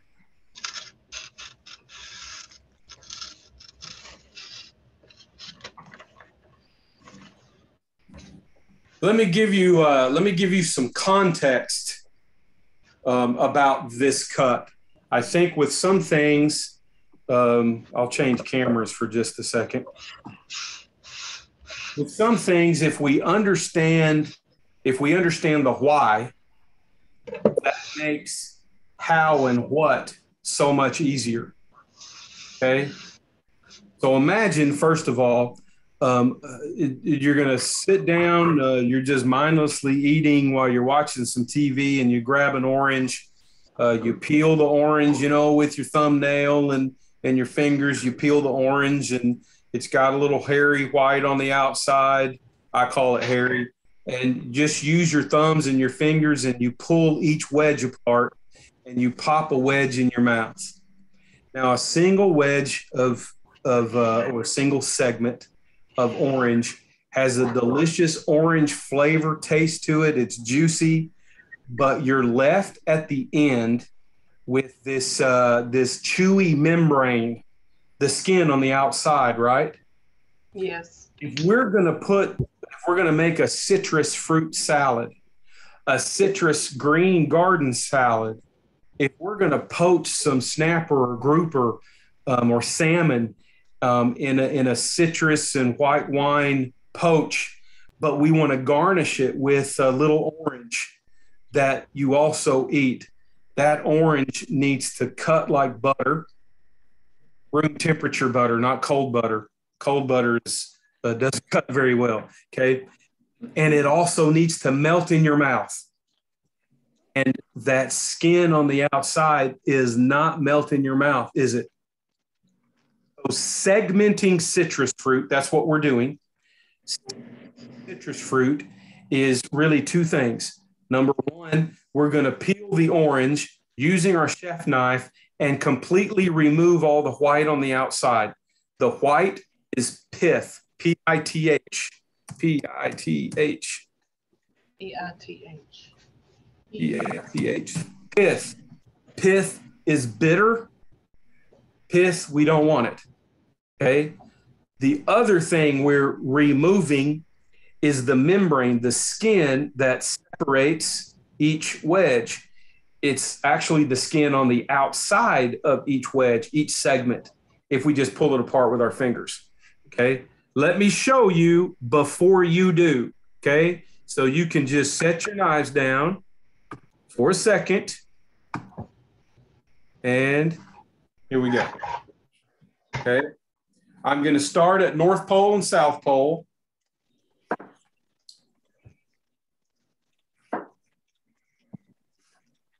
And remove these caps. Now, any of y'all that go out to the Pinterest about the fall season of the year, you check Pinterest for the latest recipes for potpourri, then you can save all these onion skins, everything for your potpourri, should you want to make that for the fall season. And if y'all didn't know what I was saying, I'm really just making fun of Pinterest.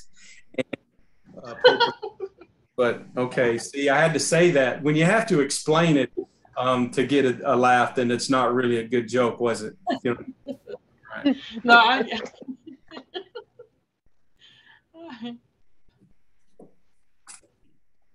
Off comes all of the pith. But I don't want to waste the fruit. So be very mindful of the curvature of the orange and how much you're cutting off. So we're going to get down here. Any little white that you have, we would like to get rid of it. It's chewy and it's a little bit bitter. All right, we're going to call that close enough for government work.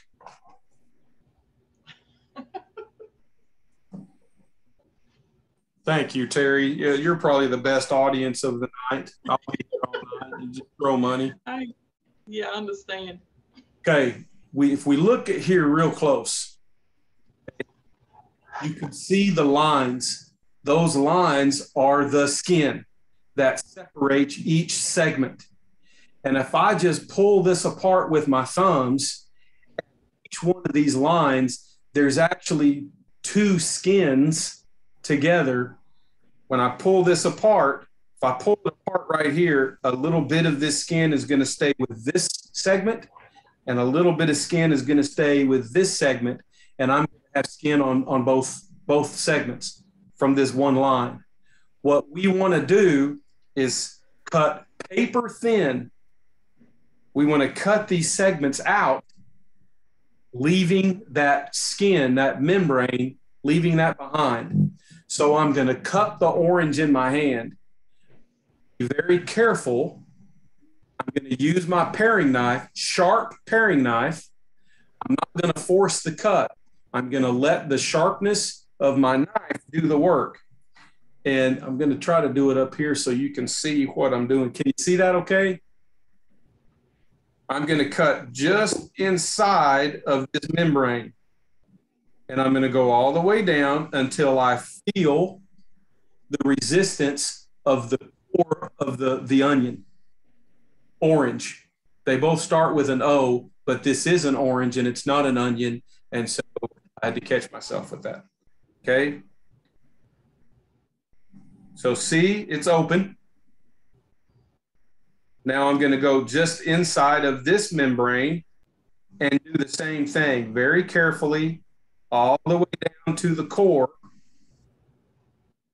And I pull out a segment that has no skin on it anywhere. This will absolutely melt in your mouth. Now let me show you what it looks like. I'm going to take the membrane off on this side for the next wedge. I pull this off. Look at the difference. Can you see the difference between the two? This one, no skin. This one, skin. This membrane, that's that chewy stuff when you pop a piece of orange in your mouth. Yeah. We want to leave that attached to the core. So as thin, as close to the membrane as possible. I know the lighting is terrible. You can't see it as well, but I can see my knife through that membrane. That's thin enough. Okay. I go to the membrane on the other side and just to the inside, cut out the wedge or the segment. Do that all the way around your orange. Peel it with your chef knife. It's easier. Get all of the pith off and cut out each and every segment, leaving flaps of the membrane behind. On your mark and set, go.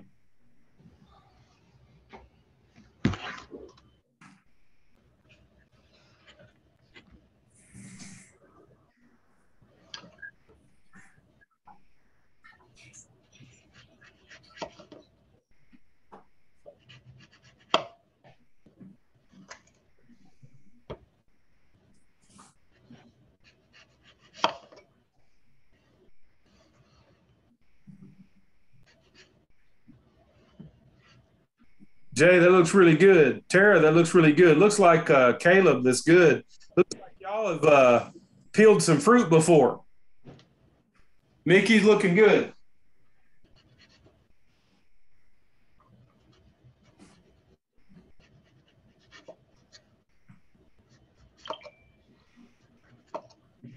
Evelyn, that's good. When you get done with that part, be sure you check the bottom, what is against the cutting board right now. Go, yeah, finish. No, Evelyn, keep going around, finish doing what you're doing. And then this is good for everybody. Be sure you check to get as much of that, get as much of the white off as possible. That's going to make for better presentation on plates. That's for a better mouth feel. And the more you practice this, the better you'll get at it. That's true for anything, isn't it? That's true. You said perfect practice make perfect. Makes perfect.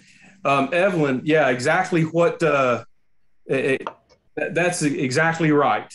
Basically, what you're going to end up with is a whole bunch of little flaps all connected in the middle at a core.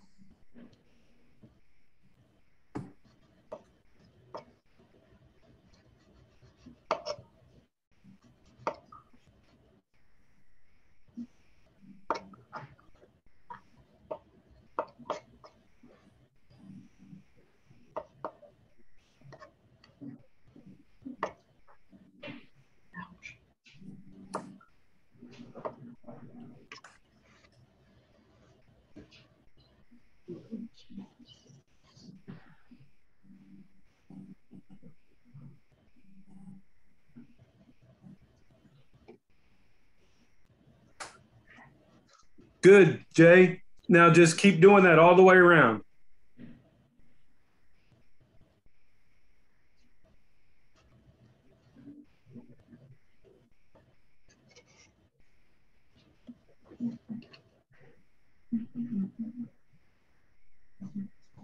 Caleb, it's looking really good. Yes, Tara, that looks good. Repeat each segment all the way around.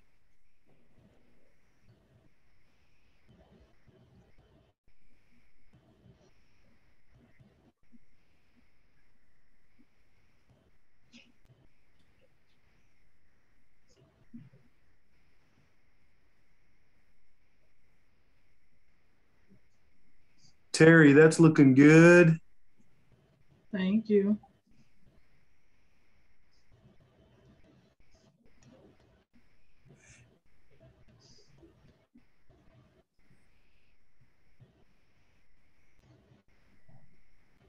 Yes, Evelyn looks good. Sydney's looking good so far.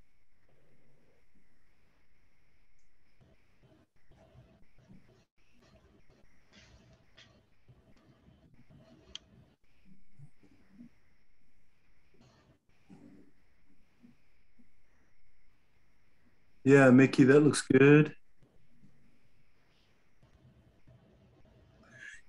Yeah, for all of you, you know, especially on your first segment, making sure that your paring knife gets all the way down to the core and maybe one or two little passes all the way down to the core, but go so hard or so far that you cut through the membrane and end up leaving that on the wedge. Yeah, certainly realize. Yeah, see what Terry has there is almost like a star fruit. Yes. That's what you're going to have left. The better you get with this, the thinner those membranes will be. Yeah, Caleb, that's perfect. Perfect. Don't let that get to your head, none of you. But you're doing a really good job. Everybody, you're doing a great job. Thank you. Thank you, Chef. Now, this is one of the cuts, I think, on this lab. You had either this cut or your concasse, kind of a choice, one or the other. Y'all just pick one. If you took a picture of your concasse before, then now you've got a picture of both, and just pick whichever picture you think is best. That's all fine. Jay, looks good. Yes, ma'am.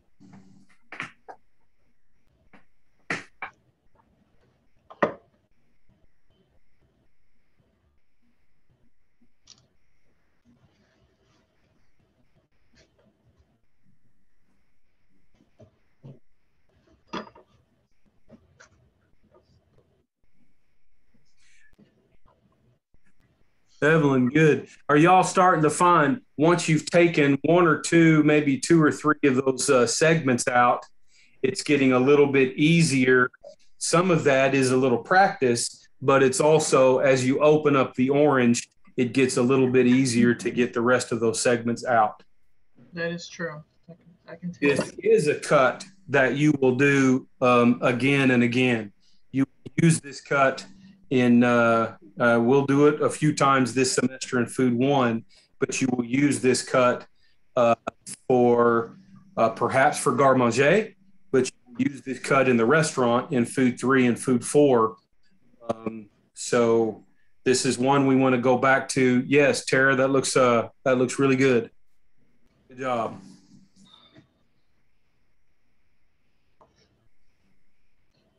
Okay, everybody, if you're done, great.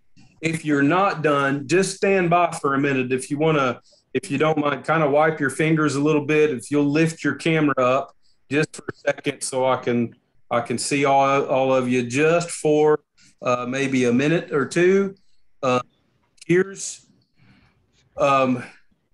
Next time I'll try to do a little better job of making sure exactly what her lab is for the week before I come in. Then when we get together, then we'll know for certain and we'll all be speaking the same language. But let me repeat, for this lab, for this week, now that I remember, I believe, I don't remember the specifics, but I think you have 3 pictures and 3 videos. Is that right? Does that sound like a foreign language to anybody? I believe that's how it's supposed to be, Chef. That's right. Okay. So 3 pictures and 3 videos. They're all different of these cuts, different cuts. Okay. For those of you that were here today and had all of this product and played along, okay, those 3 videos, it is perfectly fine for you to take pictures of what we did just now and upload those in place of the video. Upload the picture before you hit submit. Click submission text right above, just immediately above where you hit browse my computer to attach your video or photo artifact. Hit submission text and just send me a reminder. Jeff, I was in class and we did this in class. This is my photo instead of video. You said we could do this, blah, blah, blah, blah, blah. Just something to that effect, just as a and really, really good job tonight. Listen, the same cuts, the same lab work, the same ingredients is what you will pick up next week. What we will exactly do on Zoom remains to be seen. I'm still wrapping my head around that just a little bit. We will not do exactly what we did tonight. I may just sit back. If I do this exactly like I do the in-person class, week 1 of our 2-week block tonight, we do all the cuts together. I do a little bit of cut, you do a little bit of cut, I watch you cut, give a little feedback to the whole class. I do another cut, you do another cut, so on and so forth, back and forth. The second week of the block, I don't even bring my knives to class. I just say, you go and you go and you go. So my thought is, because next week we're also going to cook. Some of the stuff you're going to be picking up in addition to your onion and garlic and spinach and tomato and orange and was that it? In addition to those things, you're also going to pick up a little bit of shrimp. You're going to pick up some rice. You're going to pick up some curry powder that I've already made. It's handmade. You're going to pick up some curry paste. You're going to pick up some coconut milk. And I know it's just really incredibly terrible that you signed up for Food Production One, and we're going to do a couple of cuts and turn it into shrimp curry for dinner. But as a tentative preparation for next week, in our 2.5 hour Zoom, I'd like to try to get these cuts done in probably the first half hour, 45 minutes. And then we'll all cook together, make a little shrimp curry. We won't eat it together, but we'll make some shrimp curry. Then we turn off the Zoom, class will be over, and with your family or just yourself or whatever, whoever you have with you at home, y'all have some shrimp curry for dinner on the house. Except you already paid for it with your Tuition. Yeah, your tuition and fees. Evelyn, I'm not quite sure I understand the question. Oh, the seeds out of the orange? Yeah, you want to take the seeds out. Not every orange is going to have seeds in it, first of all, but if they do, yes.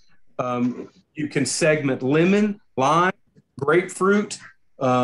This is a very popular cut for any kind of citrus fruit, and yes, you can take the point of your knife and pop the seeds out. Boom, they're out of the way. Anybody have any questions, comments, concerns? Kelsey, yes, ma'am. What do you want?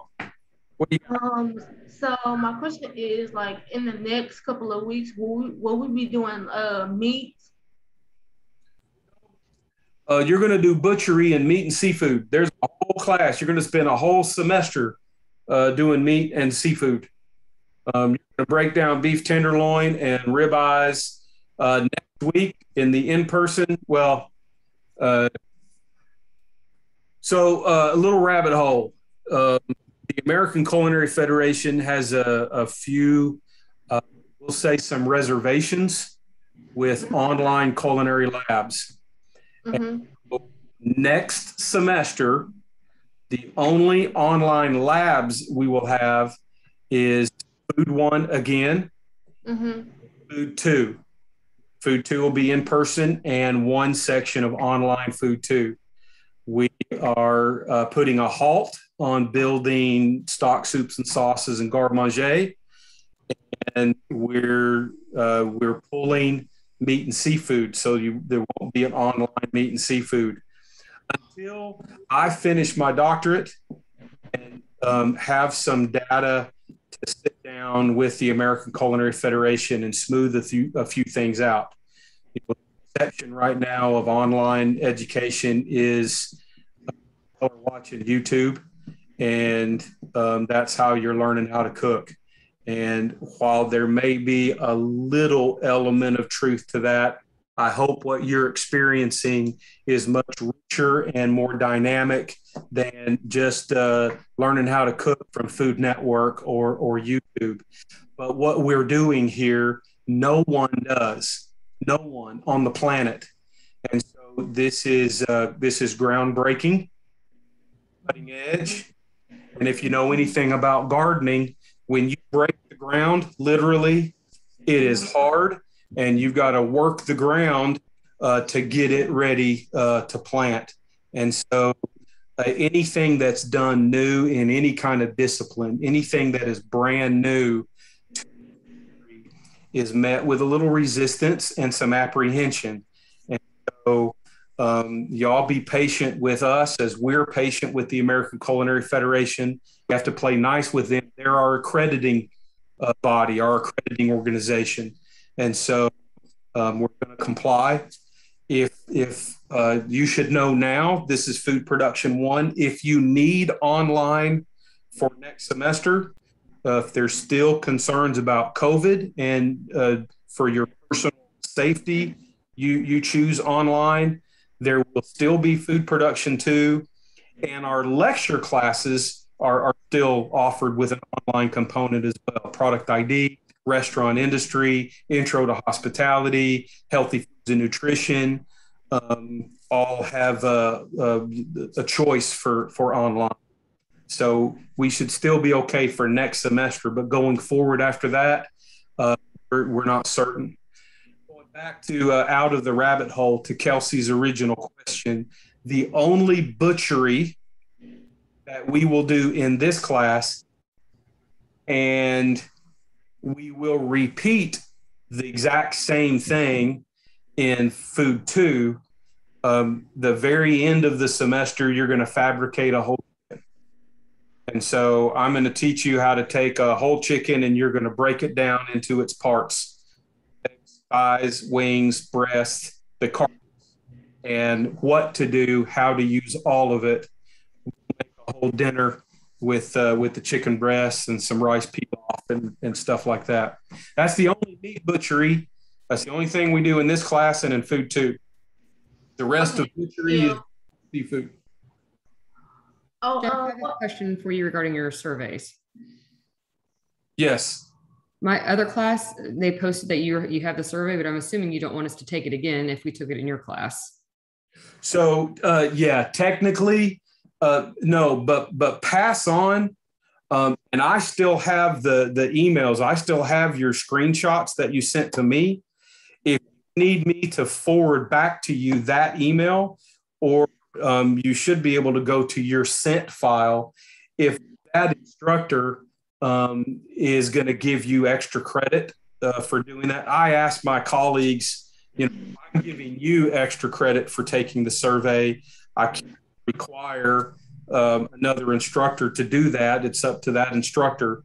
But if you need that evidence, if you, I can resend to you what you sent to me. We can go from there.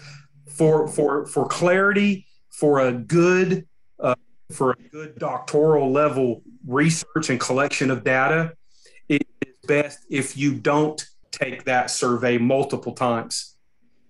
I'd like the survey just one time.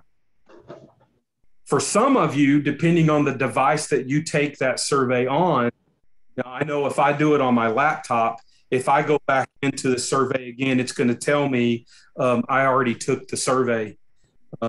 And so whatever. Yes, if you've already got the proof, and I only want it once for that observation, Tara.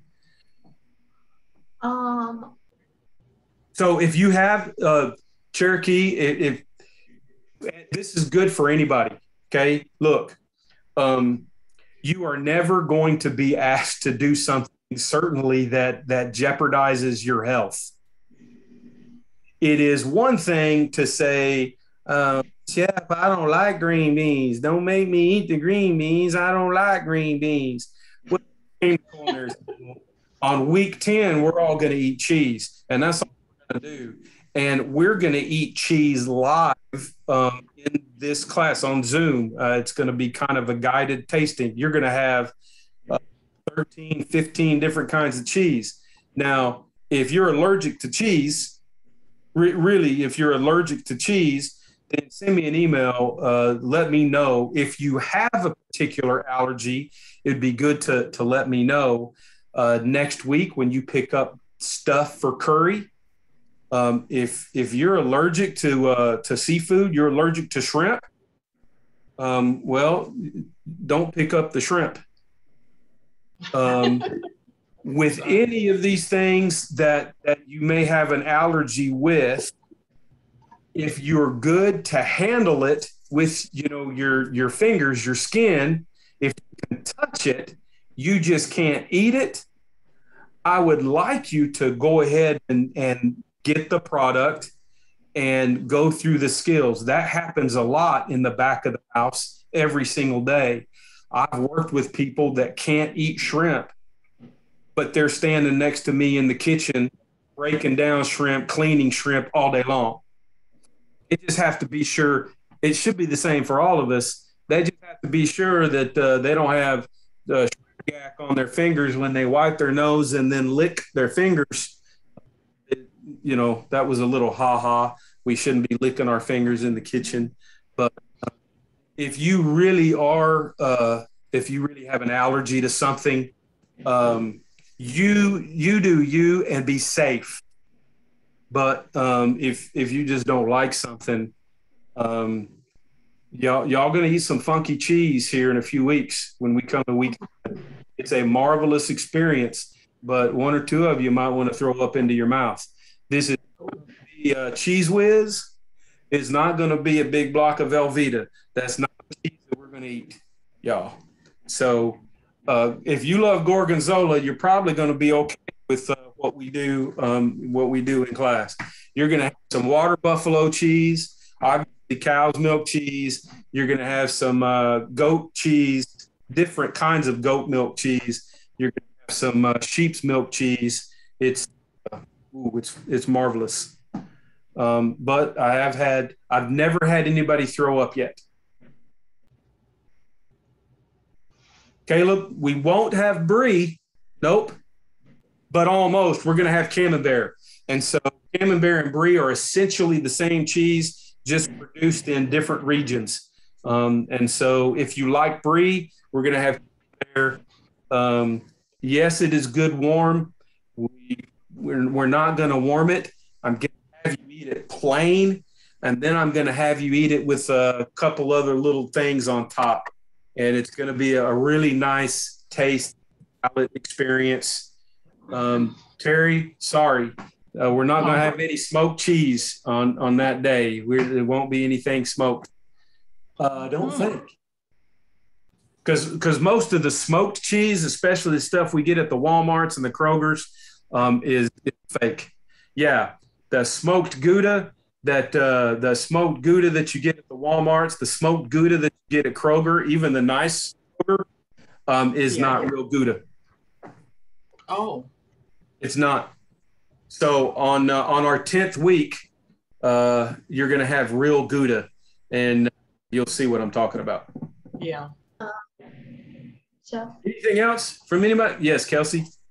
so next Thursday we're gonna do the shrimp curry.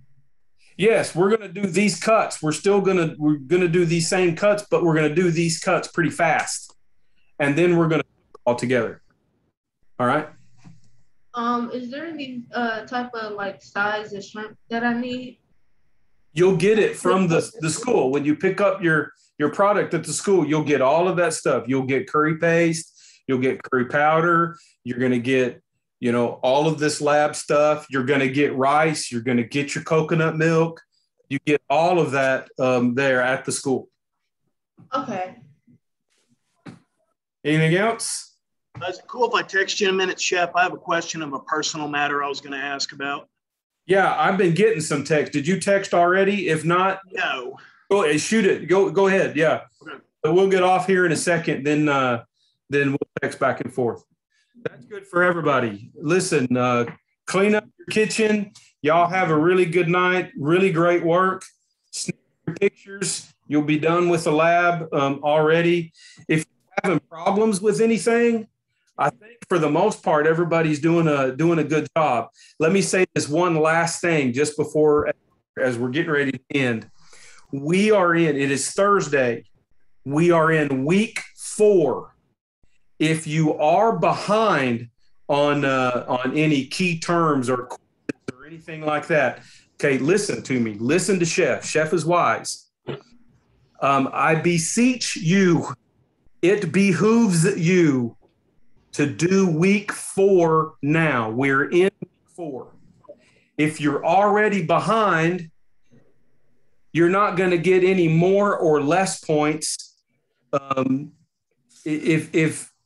If you feel like you have to do week 2 and then week 3 and then week 4, if you are behind, break yourself of that. Because you're doing week 3 right now, and then Sunday comes and goes, you find yourself Monday morning and you still need to do week 4, you're already late with week 4. You see what I'm saying? If you're already late with week 2 and week 3 stuff, do week 4 now and get full credit for week 4. And week 2 and week 3, it's no more late today or next week or fall break, whatever the case may be. So we're in week 4. Everything in week 4 is due at 11:59 Sunday night. Be sure you do week 4 now. Finish up week 4. And I mean, do it now, tonight. Do it tomorrow. And then if you're behind, take Saturday to get yourself caught up. Then we're in good shape. If you stay behind and stay behind and stay behind, if you get 100% in all of the labs, only get 50% because every homework is turned in late, pass the class. It is mathematically not possible. So if you're behind week 4 right now, do the late stuff at a later time. Get full credit now. Anybody have questions about that? Email me, text me. Otherwise, have a good night and see y'all next week. Chef, Good thank night. you. Nighty night.